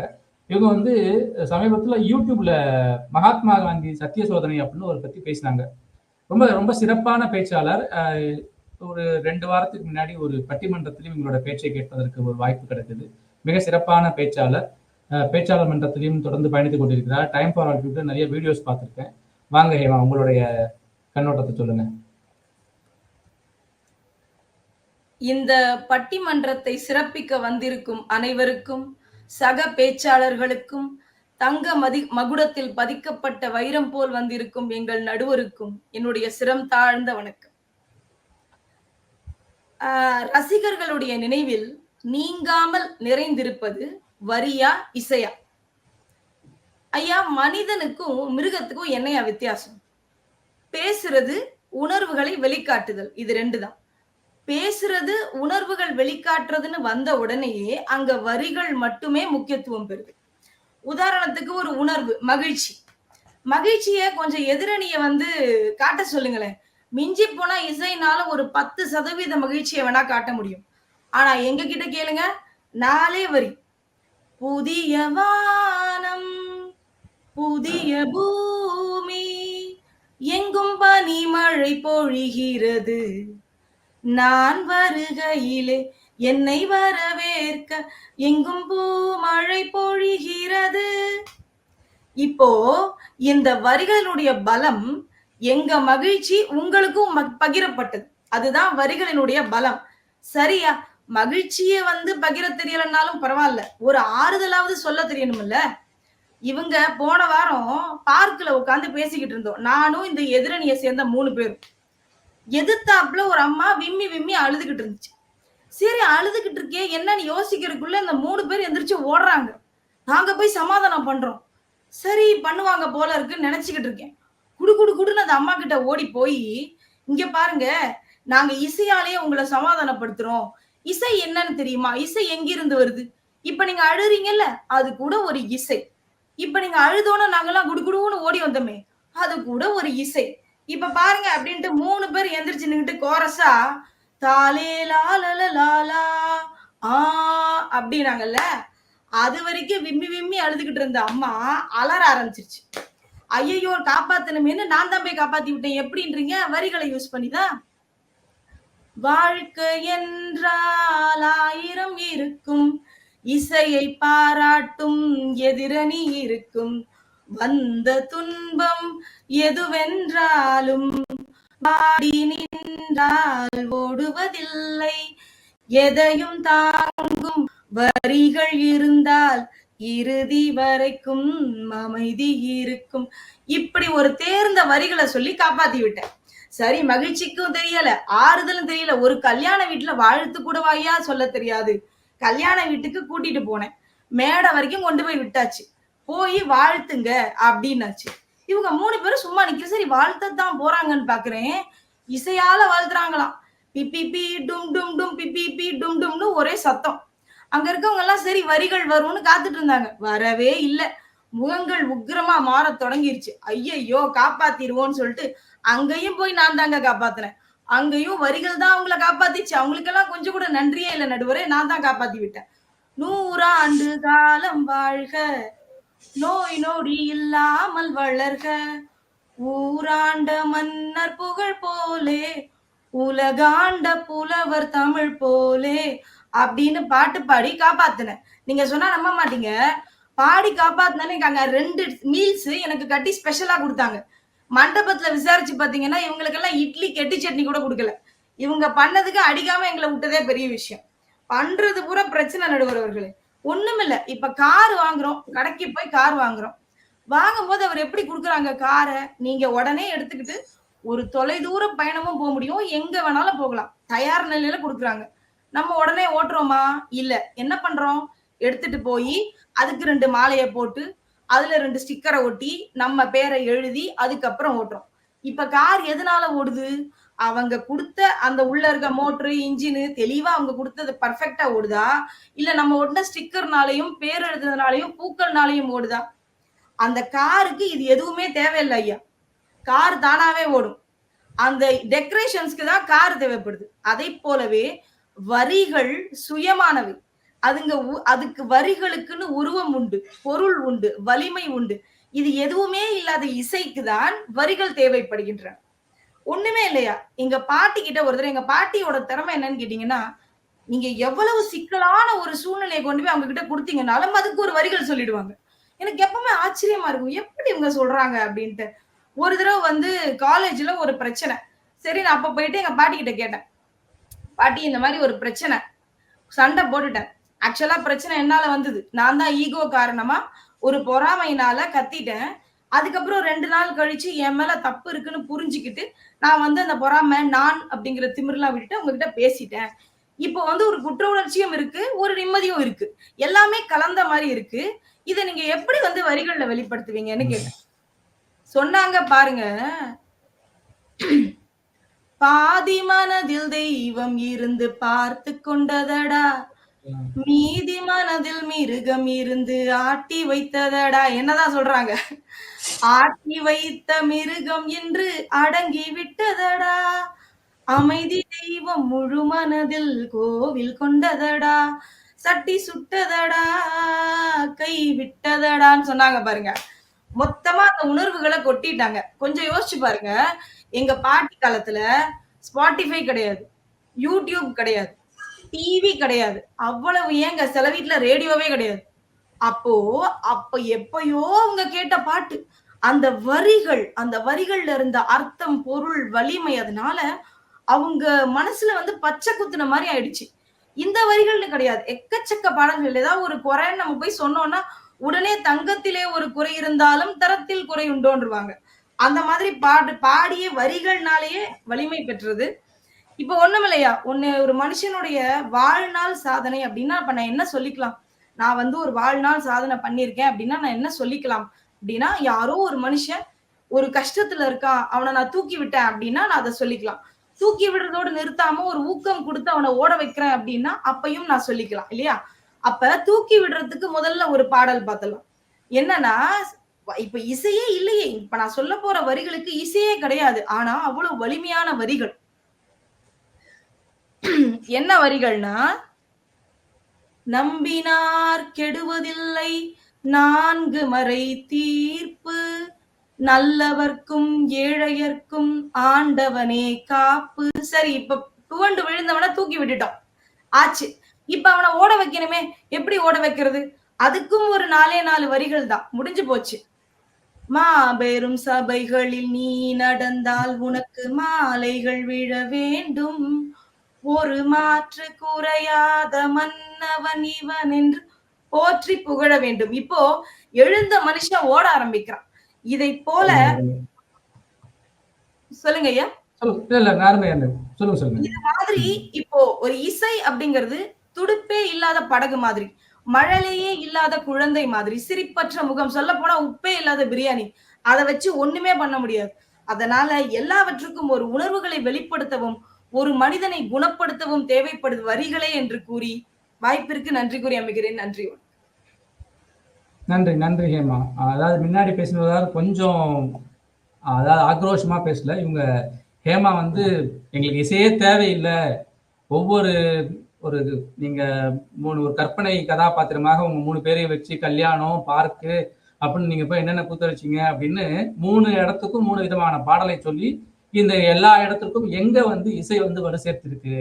கிட்டத்தட்ட கார்த்தி சொன்னதோடைய ஒரு தொடர்ச்சியா இந்த உரையை நான் பாக்குறேன். அதே சமயத்துல ரொம்ப அவராது வந்து ஒரு பங்குக்கு சேர்த்திருப்பார் போல. இவங்க இல்ல, எங்களுக்கு வேணவே வேணாம், எங்களால சொந்தமாவே நிற்க முடியும், எந்த ஒரு கூட்டணியும் தேவையில்லை அப்படிங்கிற மாதிரி ஒரு ஆணித்தனமான வாதம். அதாவது அவங்க சொன்னதுல ஒண்ணு வந்து எனக்கு ரொம்ப பிடிச்சிருந்தது. நீங்க இந்த எக்ஸ்பிரஸ் பண்ணும்போது ஏன்னா சொல் வந்து வலிமை வாய்ந்தது. அதான் பாரதி சொல்றான், மந்திரம் போல் வேண்டுமடா சொல் அப்படிங்கிறான். அந்த சொல் வந்து வலிமை வாய்ந்தது. நம்ம வள்ளுவரும் சொல்றான், சொல்லுக ஒரு சொல்லை சொல்லும் போது பிரிதொரு சொல்லை வெல்லும் மாதிரி சொல்லக்கூடாது. அப்போ வரிகள் அல்லது பாடல் அப்படிங்கிறது அது வந்து ஒரு கூட்டு சேர்க்கை, ஒரு சொற்களுடைய கூட்டு சேர்க்கை தான். அப்பேற்பட்ட அவங்க சொன்ன ஒரு 3 பாடலாக இருக்கட்டும், புதிய வானம் புதிய பூமி.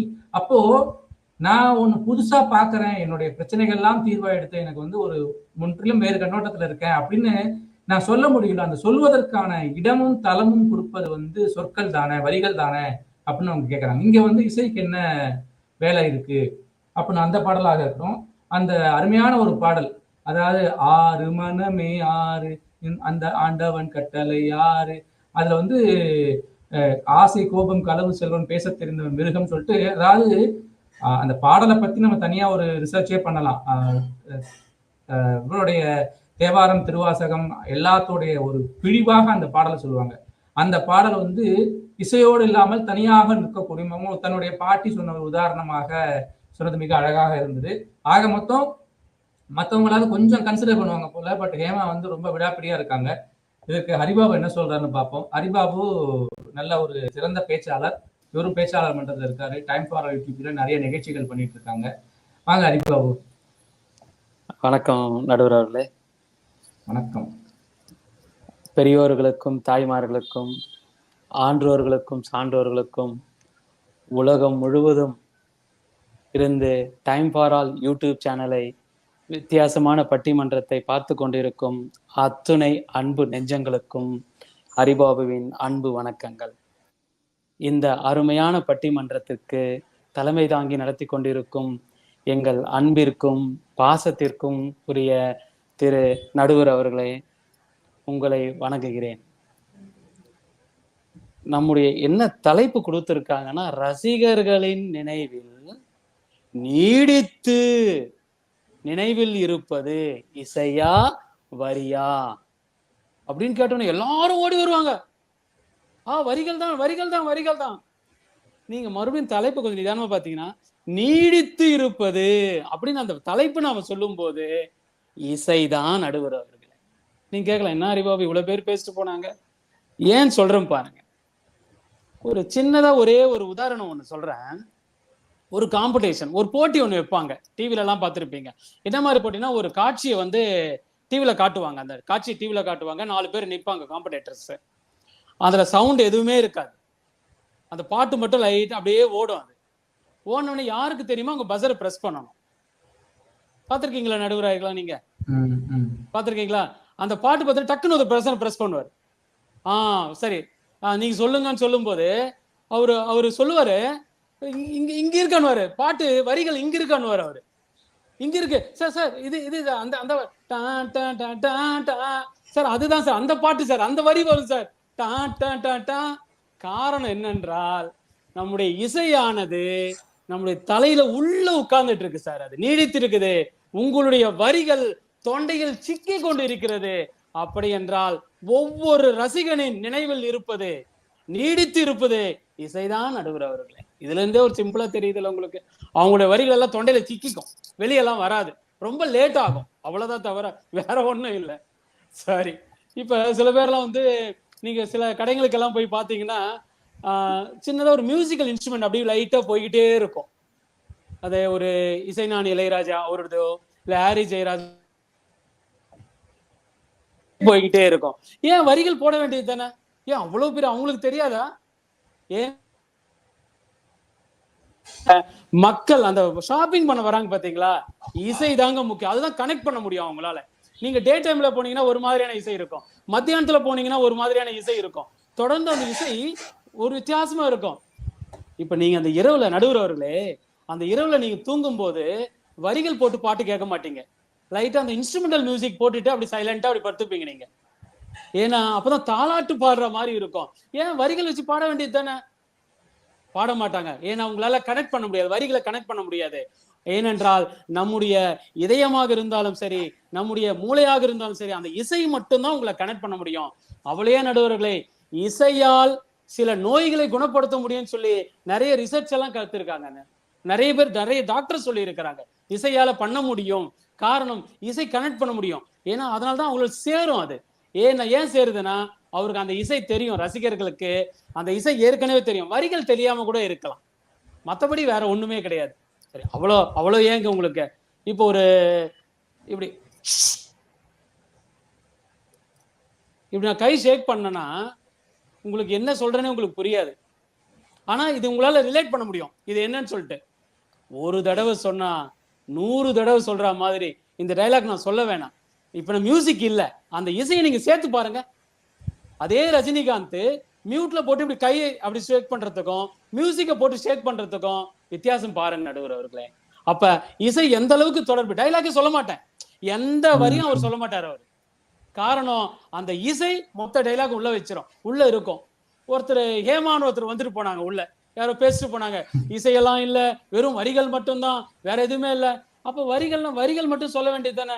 புதிய வானம், புதிய மேகம், அந்த மாதிரி சொல்லிட்டு போக வேண்டியது தானே? அதுக்கப்புறம் வேற இன்னொரு பாட்டு நடுவர்கள் இன்னொரு நல்ல பாட்டு ஒன்று பண்ணாங்க, 1000 மேடைகள் நடந்தால் மாலைகள் விழ வேண்டும். மாபெரும் சபைதனில் நீ நடந்த இந்த படம். அப்ப இசை உள்ள ஒளிஞ்சிருக்கு நடுவர்களே. அப்ப வரிகள் தானே சொல்லணும். மாபெரும் இசைகள் மாலைகள் விழ வேண்டும், வரிகள் அதுதானே நடுவர் அவர்களே. அப்ப ஏன் வந்து மாபெரும் அது ஏன் இழுக்கிறாங்க? அப்ப உள்ள ஒளிஞ்சிருக்குது இசை ஒண்ணு உள்ள இருக்கிறதே தெரியல. உப்பு இல்லன்றாங்க. உப்பு யார் கண்ணுக்கும் தெரியாது நடுவர் அவர்களே. உப்பு பத்திரமா உள்ள இருக்கும், அது உள்ள போனதே தெரியாது. அது ஏமாவர்களுக்கு இந்த தருணத்தில் நான் சொல்ல விரும்புகிறேன். அடுத்து எங்க அண்ணன் கார்த்திக் வந்துட்டு போனார், இந்த கம்ப்யூட்டர்லாம் பேசிட்டு போனார். நடுவர் அவர்களே, இசையும் வரியும் கம்ப்யூட்டர் டேர்ம்ல சொல்லணும்னா 2 மாதிரி தான் நான் ஒண்ணு பிரிப்பேன் நானு. இந்த கம்ப்யூட்டர்ல பாத்தீங்கன்னா ROM கேள்விப்பட்டிருக்கீங்களா? ரீட் ஒன்லி மெமரின்னு சொல்லி கேள்விப்பட்டிருப்பீங்க. அதே மாதிரி RAM ரீட் ஆக்சஸ் மெமரி, அந்த மாதிரி ஒரு கேள்விப்பட்டிருப்பீங்க. நம்மள்தான் இசை வந்து ROM, யாராலையும் அதை யாராலையுமே தொடைக்க கூட முடியாது. அது உள்ள ஒரு தடவை உள்ள போயிடுச்சுன்னா அப்படியே நின்றுடும். ஆனா RAM வரிகள் மாத்திக்கிட்டே இருப்பாங்க, உங்களுக்கு ஒவ்வொரு இடத்துலயும் உங்களுக்கு மாத்திக்கிட்டே இருப்பாங்க. சில பாட்டெல்லாம் நீங்க கேட்க வேணாம், வெறும் மியூசிக் மட்டும்தான். வீட்டுல பசங்களை பாருங்களேன், அப்படி அந்த லைன் மட்டும் சொன்னா போதும், பசங்க வந்து அப்படி வீட்டுல வந்து ஒரே கலகலகலன்னு இருக்கும். ரஞ்சிதமே, அதுக்கப்புறம் தான் வரியே வரும். ஏன்னா வந்து கனெக்ட் ஆயிட்டான் அவன் உள்ள. அந்த வாரிசு படத்துல விஜய் சாரோட கனெக்ட் ஆகும் போது அந்த மியூசிக் சொன்னாவே போதும், வேற எதுவுமே தேவையில்லை உங்களுக்கு. அவ்வளவு ஏங்க, கால் கொலுசு கூட ஒரு இசைதான். அந்த இசையில ஒரு பாட்டு போட முடியுமா? போட்டிருக்காருங்க.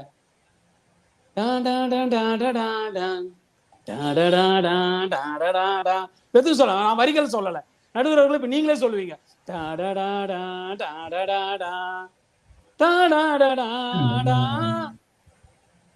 சங்கீத ஜாதிமுல்லை, இதுக்கு அப்புறம் தான் வரியே வரும். காரணம் என்னன்னா, அந்த இசை உள்ள வந்த உடனே வரிகள் உள்ள போயிடும் நடுவர் அவர்களே.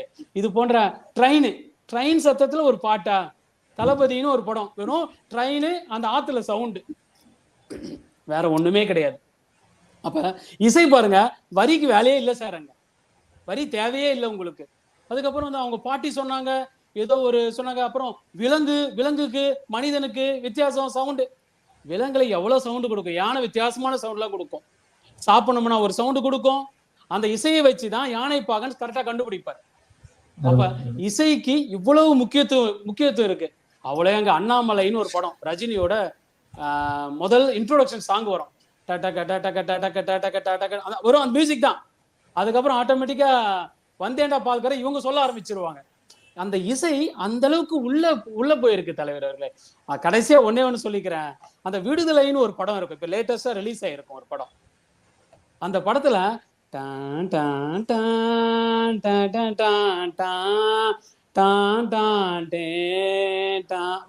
வரிகள் எனக்கு தெரியாது. ஆனா எனக்கு மட்டும் இல்ல, எந்த ரசிகனுக்குமே வரிகள் சரியா அந்த அளவுக்கு தெரியுமான்னு பாத்தீங்கன்னா அவ்வளவு தெரியாது. ஆனா அவனுடைய இசைகள் முழுவதுமாக தெரியும் அவருக்கு.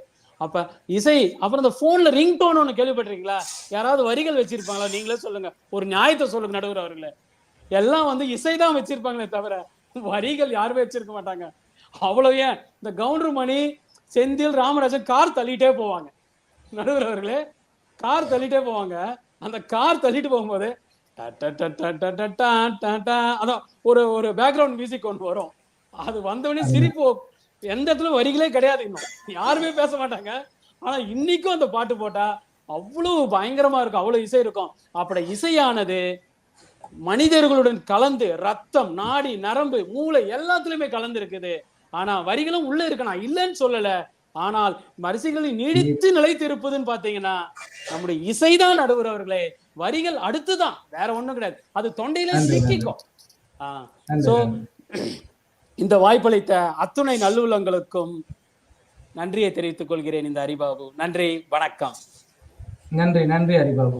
பாருங்க, ஹேமா, நீங்க அவரை வந்து தொண்டை கமர அளவுக்கு பேச வச்சிட்டீங்க. அதாவது அவர் பாருங்க ஒரு மாதிரி உங்க உதாரணம் எடுத்தே உங்களுக்கு சொல்லிட்டாரு. இது வரைக்கும் நிக்கிறதுங்கிறது பாடல் வரிகள், அதற்கு மேல் முழுமை பெறுவதுங்கிறது இசை அப்படிங்கிறாரு. அவர் சொன்னது ஒரு விதத்துல அந்த ஒரு ஒரு புள்ளியில நானும் உடன்படுறேன். இப்போ நம்ம நினைவு இல்லை அப்படின்னா டக்குன்னு நம்ம நினைவுபடுத்துறதுக்கு அந்த இசையை தூண்டி விட்டால் வரும். அதுக்கு அவர் என்ன சொல்றாரு, ஊனோடு உடலோடு உயிரோடு கலந்திருக்குங்கிற மாதிரி அந்த இசை வந்து நம்மளுடைய இதயத்திலேயோ இல்ல வந்து நம்மளுடைய அறிவிலோ மூளையிலோ ஒன்றோடு கலந்திருக்கும். அதனாலதான் வந்து உங்களுக்கு அடுத்த முறை வந்து இந்த இசையை சொன்னா அதோடைய பாடல் வரிகள் வந்து ஆட்டோமேட்டிக்கா வந்துருது அப்படிங்கிறாரு. அடுத்தது இந்த இப்பவே நிறைய இடத்துல சொல்றதுதான், இந்த ஸ்ட்ரெஸ் இருந்தா நீங்க வந்து மியூசிக் கேளுங்க அப்படின்னு சொல்றாங்க. ஏன்னா இசைதான் வந்து நமக்கு அந்த உள்ளிருக்கக்கூடிய ஆழ்மனதை தொடக்கூடியது. அப்போ அதுதானே நீடித்திருக்க முடியும். அதனால வந்து அப்படி நீடித்திருப்பதற்கான வாய்ப்புகள் வந்து இசைக்கு தான் அதிகம். எங்களோட சேர்ந்ததுனால உங்களுக்கு வேணா பயன் இருக்குமோ தவிர்த்து உங்களால எங்களுக்கு பயன் எதுவும் இல்லை அப்படிங்கிறத கிட்டத்தட்ட அதுதான் வந்து ஹேமாவுக்கு நேரடி பதிலாகவும் மறைமுக பதிலாகவும் சொல்றாரு. அந்த அந்த மிருகங்கள், அதாவது எனக்கு இந்த தலைப்புல வந்து ரசிகர்கள் அப்படின்னா நமக்கு தான் இருந்தாலும் இப்ப யானைக்கு அதோடைய ஏன்னா இசை அப்படிங்கிறது ஒரு யூனிவர்சல் லாங்குவேஜ்பாங்க. யானை தன்னுடைய பாகனுக்கு எப்படி சொல்லும் தான் பசியில இருக்கேன், தான் வந்து வேற ஒரு மனநிலையில இருக்கேன் அப்படின்னு எப்படி சொல்லும்னா தன்னுடைய குரலால சொல்லும். அதுவும் ஒரு இசை தானே அப்படின்னு கேட்கிறாரு. இது எல்லாத்திற்கும் பதில் சொல்லும் விதமாக, தன்னுடைய அணிக்கு வழி சேர்க்கும் விதமாக, வரிதான் நீடித்து நிற்பது ரசிகர்கள் நினைவில் அப்படின்னு சொல்றதுக்கு பேச்சாளர் உமாசங்கர் அவர்களை இருக்கிறேன். நிறைய பட்டிமன்றத்துல பேசக்கூடியவர், நிறைய நிகழ்ச்சிகள் செய்யக்கூடியவர், நல்ல ஒரு சிறந்த பேச்சாளர். இந்த டெக்னாலஜியில பேசுறதுக்கு ஏன்னா இப்ப ஹரிபாபு ஒரு அருமையான டெக்னாலஜி சொல்றாரு, read only random access memory read ஒன்ஸ்ன்னு சொல்லிட்டு, அதாவது ஒன்ஸ் ரைட் பண்றது, ஒன்ஸ் ரைட் ரீட் மெனி, அதுதான் இசை.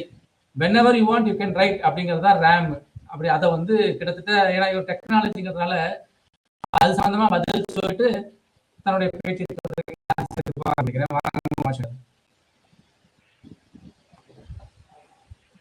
அனைவருக்கும் வணக்கம். வணக்கம் நடுவர் ரங்கா அவர்களே. ரங்கா, உங்ககிட்ட சில கேள்வி நினைச்சீங்களா? இந்த தஞ்சாவூர் மண் எடுத்து அப்படின்னு ஒரு பாட்டு இருக்கு, கேட்டிருக்கீங்களா? ஆமா, தஞ்சாவூர் மண் எடுத்துன்னு அந்த பாடல் சிங்கப்பூர்ல மிக மிக பிரபலமான பாட்டு. அதுக்கான காரணம் பல பேருக்கு தெரியும், உலகத்துல பல பேருக்கு தெரியும். அது என்னன்னு தெரியல உங்களுக்கு? மறைந்த எஸ்.ஆர். நாதன் அவர்களுக்கு ரொம்ப பிடித்த பாடல் படிச்சிருக்கேன். அவருக்கு இறுதி மரியாதை செலுத்தும் போது இந்த பாடலை வந்து ஒளிபரப்பு செஞ்சாங்க. இந்த பாடல் இப்போ ஒட்டுமொத்த சிங்கப்பூர்ல தமிழ் தெரியாதவங்களுக்கு கூட இது என்ன பாட்டு அப்படின்ற ஒரு கேள்வியை வர வச்சதுக்கான காரணம் அந்த இசை அல்ல, அந்த வரிகள் தான். ஏன்னா ஒட்டுமொத்த சிங்கப்பூர் மட்டும் இல்ல, உலகமே, ஒரு நாட்டினுடைய தலைவர் அவருக்காக ஒரு பாடல் ஒளிபரப்படுது, அதுவும் தமிழ் பாடல் ஒளிபரப்பப்படுது இந்தியாவை விட்டு வெளியே அப்படின்னும் போது அதுக்கான முக்கியமான காரணம் அந்த வரிகள் தான். இப்ப பாருங்க, சிங்கப்பூர்ல சீனர்களா இருந்தாலும் சரி, மலாய் எந்த ஒரு மொழி பேசுறா இருந்தாலும் அவங்களை கேட்டீங்கன்னா அவங்க சொல்றது தமிழ்ல ஒரு பாட்டு எங்க இதுல ஒளிபரப்பு செஞ்சாங்க அப்படின்னு சொல்லும் போது அவங்களுக்கு அந்த இசை தெரியாது, அந்த வரிகள் தான் தெரியும். இது ஒண்ணு. அதுக்கப்புறம் நம்ம நிர்மல் சொல்லிட்டு போனாரு டாம் அண்ட் ஜெரி, சார்லி சாப்ளின்ட்டு. ஐயா, நீங்க நல்லா யோசிச்சு சொல்லுங்க, சார்லி சாப்ளின் படத்தை பார்க்காம வெறும் ஆடியோ மட்டும் கேட்டு உங்களுக்கு ஏதாவது புரியுமா? இல்ல டாம் அண்ட் ஜெரிய வீடியோ பார்க்காம வெறும் ஆடியோ மட்டும் கேட்டா நமக்கு ஏதாவது விளங்குமா?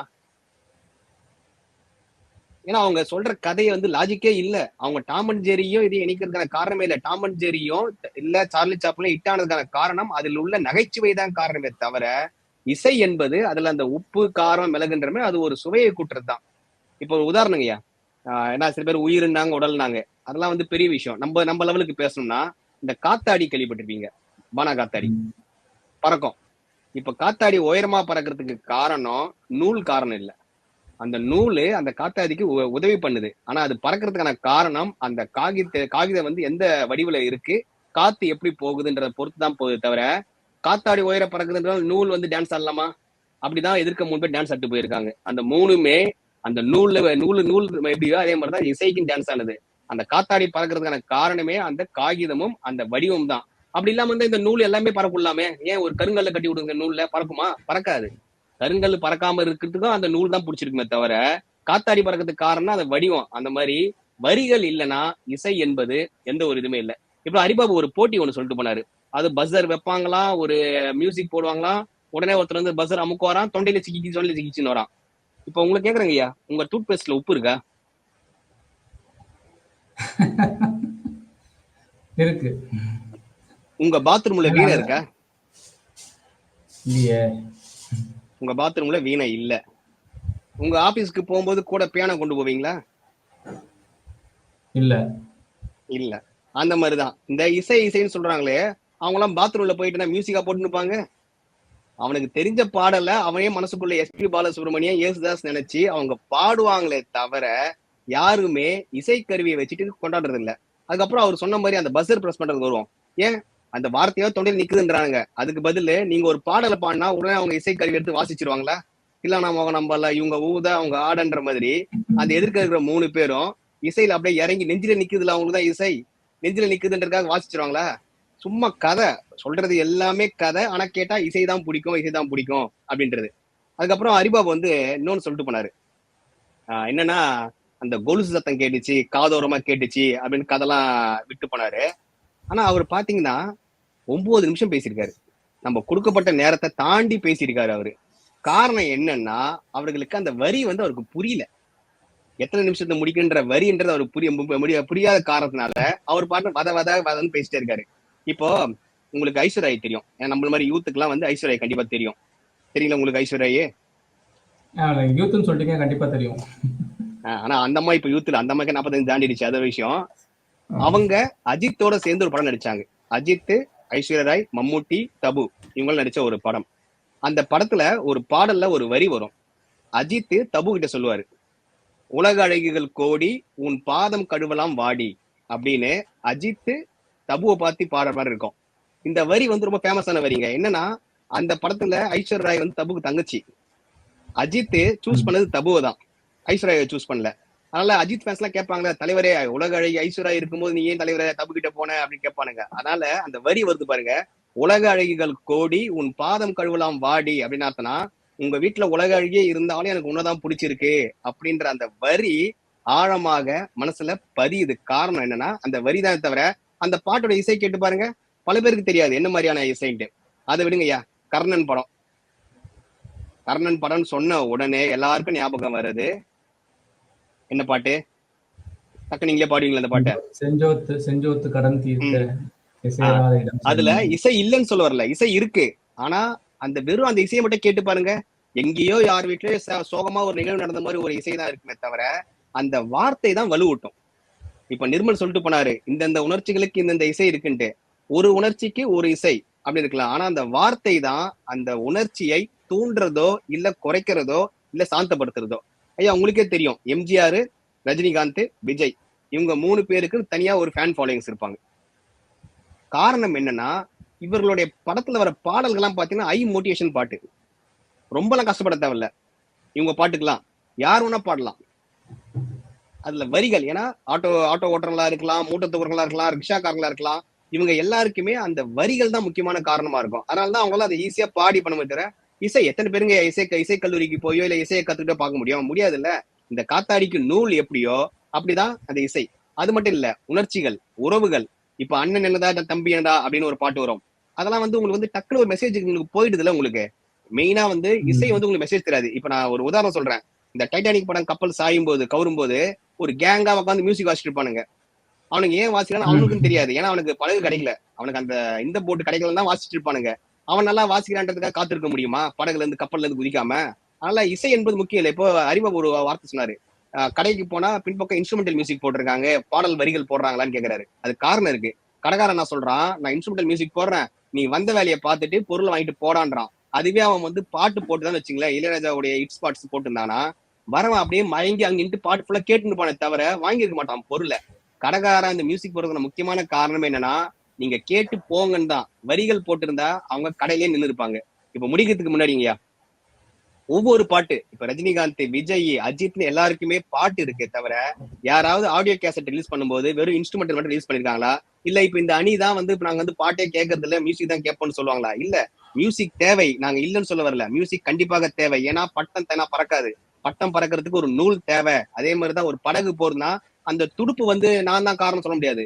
துடுப்பு என்பது அந்த படகு ஒரு திசையை நோக்கி செல்வதற்காக மட்டுமே உபயோகப்படுமே தவிர அந்த துடுப்பு அந்த பயணியை பாதுகாப்பது இல்லை. அதனால ரசிகர்கள் மனதில் என்றும் நீடித்து நிற்பது வரிகள் மட்டுமே, வரிகள் மட்டுமே, வரிகள் மட்டுமே. ஆனால் அதற்கு துணையாக இசை தேவை. அதற்காக வெறும் உப்பு மட்டுமோ இல்ல வேறு சக்கரை மட்டும் சாப்பிட முடியாது. கண்டிப்பாக வரிகள் மட்டுமே தேவை என்று கூறி வாய்ப்பளித்த அனைவருக்கும் நன்றிகள். நன்றி நன்றி உமாசங்கர். அதாவது கல்ல கட்டி கைத்துல கட்டினா பறக்குமா அப்படின்னு சொல்லி கேட்கிறாரு. இன்னொன்னு, ஒரு பிரபலமாவதற்கு ஒரு இங்க இருக்கிற ஒரு முன்னாள் பிரசிடென்ட் அவர்களுடைய தனக்கு பிடித்த ஒரு பாடலை தன்னுடைய இறுதி காலத்தில் வந்து இது பண்ண வேண்டும் அப்படின்னு சொன்ன அந்த அந்த அந்த பாடல் வரிகள் தானே அங்க வந்து பேசப்பட்டது. அப்ப இந்த பாடல் வரிகள் என்ன அப்படின்னு எல்லாரும் கேட்டிருப்பாங்கல்ல அப்படின்னு. அப்ப அங்க நின்னது வந்து பாடல் வரிகள் தானே, நீடித்து நின்றது, அந்த மக்களுடைய மனதில் நீடித்து ரசனையாக நின்றது வந்து பாடல் வரி தானே அப்படின்னு. அந்த தபுவுடைய இவ்வளவு தெரியல அவருக்கு, கவிஞர் கூட இந்த அளவுக்கு யோசிச்சுப்பாரா தெரியல. அதாவது ஐஸ்வர்யா ராய் தான் அந்த படத்துல தங்கையா வரா, எனக்கு அவ வேண்டாம் நீதான் வேணுங்கிறது வந்து உலக அழகிகள் கூடி உன் பாதம் தழுவலாம் வருது. அது ரொம்ப ரொம்ப சிறப்பாக இருந்தது. இந்த டைட்டானிக் வந்து எனக்கு தெரியல, நான் என்ன நினைச்சேன் அந்த படத்தை பார்க்கும்போது, இன்னுமே நமக்கு ஒன்றும் இல்லை, நம்மளுடைய வாழ்க்கையை முடித்துக் கொள்ள வேண்டிய நிலைமை வந்துருச்சு அப்படிங்கும் போது இசையை கேட்டு முடிப்பாங்கன்னு. ஆனா இவர் ஒரு புதுமையான கண்ணோட்டத்துல அதை சொல்லியிருக்காரு. நல்ல ஒரு நகைச்சுவான பேச்சு. அதாவது வேண்டான்னு சொல்லல, இது கிட்டத்தட்ட இந்த கமலோட டைலாக் மாதிரி இருந்தது. கடவுள் இல்லைன்னு சொல்ல, இருந்தா நல்லா இருக்குன்னு சொல்றேன் அப்படிங்கிற மாதிரி, இசை எங்களுக்கு வேண்டான்னு சொல்ல, இசையோட இருந்தா நல்லா இருக்குன்னு சொல்றேன் அப்படிங்கிற மாதிரி தன்னுடைய வாதத்தை நிறைவு செய்திருக்கார்கள். அதாவது 6 பேருமே மிக சிறப்பாக தன்னுடைய அணிக்கு வலு சேர்க்கும் விதமாக ஏன் வந்து இசையோ இல்ல வரிகளோ ஏன் வந்து முக்கியமாக இருக்கிறது, நீடித்து நிற்பது. ஏன்னா வந்து அன்னைக்கு கேட்டுட்டு அன்னையோட முடிஞ்சு போறது கிடையாது இல்ல. இப்போ சில பாடல்கள் சாகா வரம் பெற்ற பாடல்கள் இருக்கு. இப்போ இந்த 400 சிந்து காவடி சிந்து பாடலாக இருக்கட்டும், இல்ல ஹேமா பாடின மயக்கமா கலக்கமா, இல்ல எந்த ஒரு புதிய வானம் புதிய பூமி, நம்மளுடைய காலச்சூழலுக்கு நம்மளுடைய மன அலைகளுக்கு தேவைப்படுற பாடல்கள் எவ்வளவோ இருக்கு. அதை ஒவ்வொரும் தன்னோட கண்ணோட்டத்துல மிக சிறப்பாக சொல்லியிருக்காங்க. இப்போ வந்து நம்ம ஒரு இதுல இருந்து எடுத்துக்கொண்டு எது வந்து நீடித்து நிற்பது, அதாவது ஒரு நீடித்து நிற்பது அப்படின்னா காலப்போக்கில் மட்டுமல்லாமல் அது ஒரு அமரத்தன்மை அடைந்ததாக இருக்கக்கூடிய பாடல்களாக இருக்கட்டும். இப்போ சில பாடல்கள்லாம் சட்டி சுட்டாதாடா அப்படின்னு எங்க தாத்தாவும் கேட்டிருப்பாரு, எங்க அப்பாவும் கேட்டிருப்பாங்க, நானும் கேட்டிருப்பேன். எனக்கு அடுத்த ஜென்ரேஷன் அதை ரீமேக் பண்ணி கொடுத்துருக்கலாம், அல்ல வந்து வேற அதோட வேல்யூ தெரிகிற போது அப்ப அவங்க தெரியலாம். அப்போ வந்து நீடித்து நிற்பது அப்படிங்கிறது வந்து ரொம்ப முக்கியமாக பார்க்கப்படுது. அந்த வகையில இப்போ அதாவது கவிஞர் வாலி வந்து ஒரு புத்தகத்துல சொல்லியிருக்காரு, ஒரு பாடலாசிரியர் ஒருத்தர் எழுதுறாருன்னா, ஒரு பாடல் எழுதுனா 2 வரி விற்கிறதுக்கு, 2 வரி நம்ம நிக்கிறதுக்கு, மீதி வரி விற்கிறதுக்கு அப்படின்பாராம். அதாவது ஒரு பாடலாசிரியர் தன்னுடைய பாடலை பண்றதுனா அதுல வந்து குறைந்தபட்சம் 2 வரிகளாவது இந்த சமுதாயத்திற்கு இந்த ரசனைக்கு தகுந்த மாதிரி நீடித்து நிற்பதாக இருக்க வேண்டும் அப்படின்னு தான் எழுதாத சில பாடல்கள் இருந்து தன்னோட மேற்கோளாக காட்டியிருக்காரு. அது ஒரு வகையாக இருக்கட்டும். இப்ப நம்ம சில பாடல்கள்லாம் பார்த்தா எவ்வளவு ஒரு அழகா சொல்லியிருக்காங்க. இப்ப பல்லேலக்கா சேலத்துக்கா மெட்ராஸுக்கா மதுரைக்கா திருத்தணிக்கா, அதுல வந்து ஒரு வரி வரும், ஆடு மேல உள்ள பாசம் வீடு ரேஷன் கார்டு மேல சேர்க்க தோணும் அப்படின்னு சொல்லிட்டு ஒரு வரி வரும். அத வந்து நான் முத்துக்குமார வரி எழுதின பாடல். அதுல இன்னொரு வரி வந்து ஐயனாறு கத்தி எடுத்து பென்சில் சீவலாம் அப்படின்னு. அதாவது எவ்வளவு ஒரு பெரிய செய்தியை ஒரு அழகான வரியில் வந்து ஐயனார் கத்தி வாங்கி பென்சில் சீவலாம் அப்படின்னா, நமக்கு வந்து அந்த கடவுளுடைய இது எப்படி இருக்கு அப்படின்னு சொல்றது. இன்னொன்னு, வீட்டு ரேஷன் கார்டுல ஆட்டை சேர்க்கலாம் அப்படின்னா, அப்போ வந்து ஆடும் நம்மளுடைய குடும்ப உறுப்பினர் மாதிரி, அந்த கிராம வாழ்க்கை எவ்வளவு எளிதான வாழ்க்கை அப்படின்னு கிட்டத்தட்ட அந்த பாடல்ல வந்து படம் பிடித்து காட்டியிருப்பார்.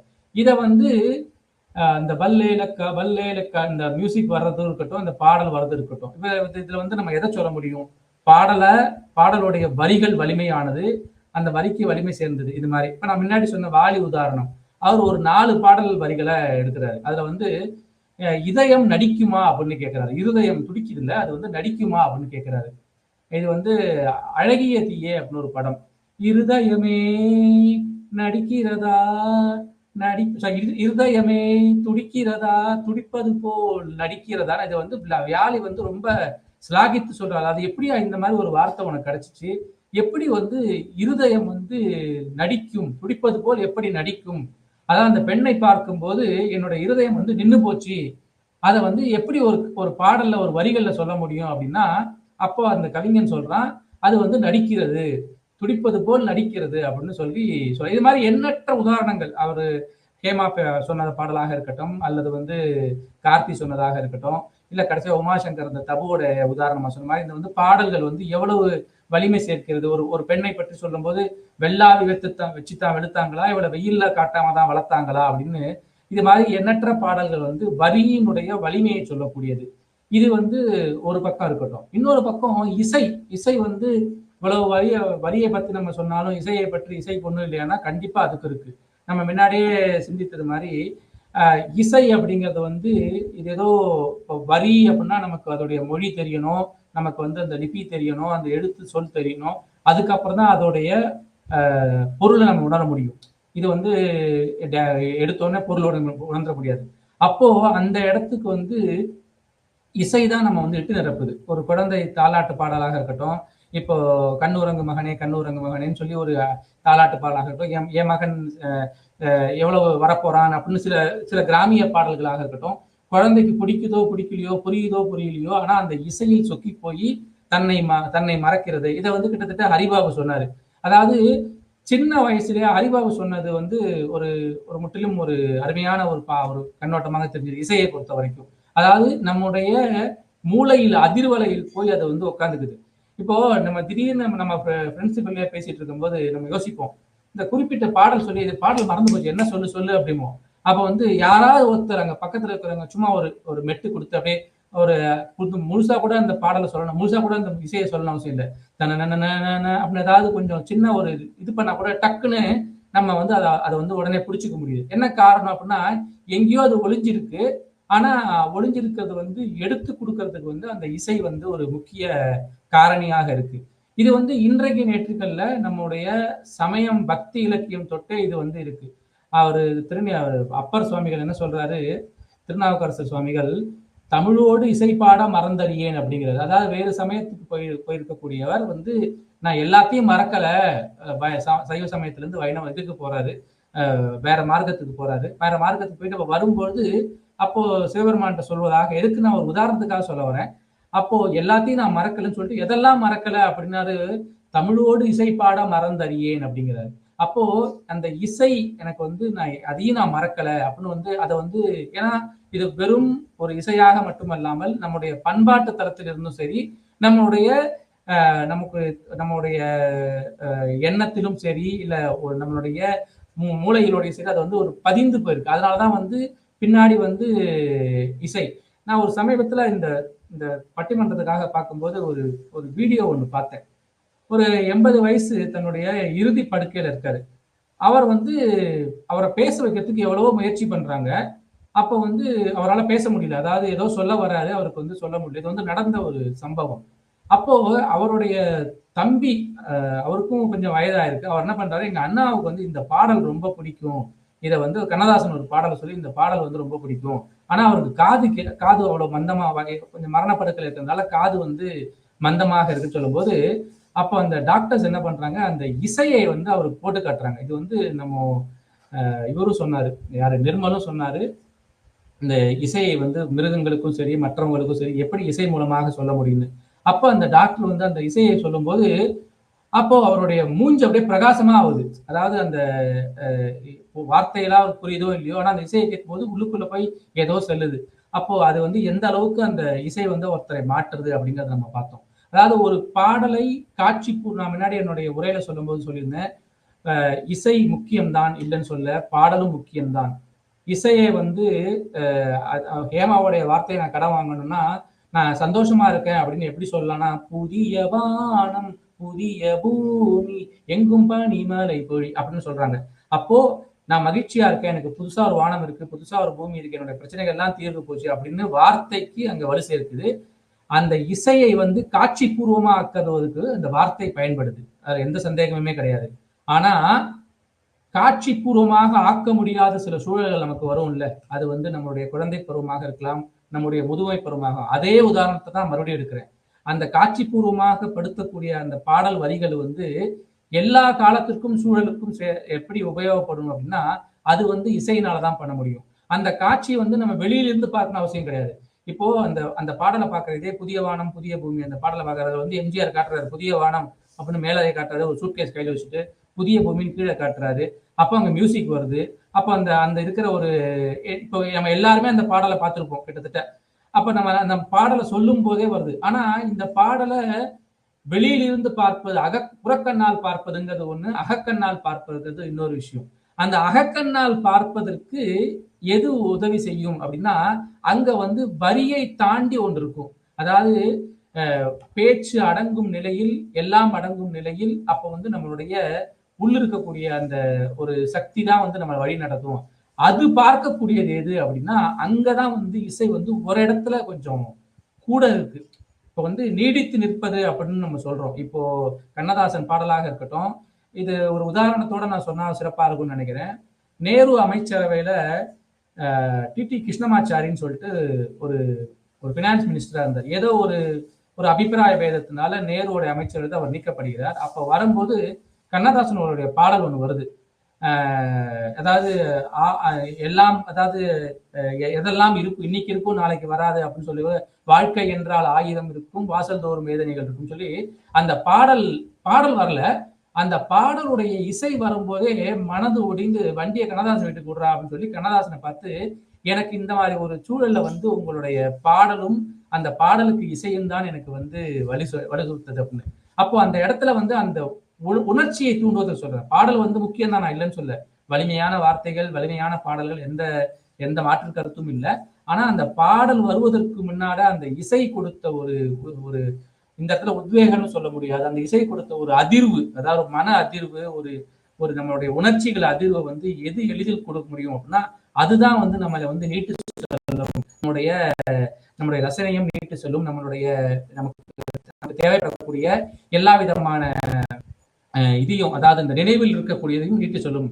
அந்த வகையில் பார்த்தால் பாடல் வரிகளை விட இசைதான் ரசிகர்கள் நினைவில் நீடித்து நிற்கும் அப்படின்னு என்னுடைய முடிவுரையாக சொல்லி, இந்த ஒரு அருமையான பேச்சை 6 பேரும் மிக சிறப்பாக தன்னுடைய வாதங்களை வைத்தார்கள். ஒவ்வொருத்தருடைய கோணமும் மிக சிறப்பாக இருந்தது. அவர்களுடைய பேச்சின் அடிப்படையிலும் இந்த அழகான ஒரு பட்டிமன்றத்தை நிறைவு செய்து, ரசிகர்கள் நினைவில் நீடித்து நிற்பது இசையே இசையே இசையே என்று சொல்லி நிறைவு செய்கிறேன். நன்றி, வணக்கம்.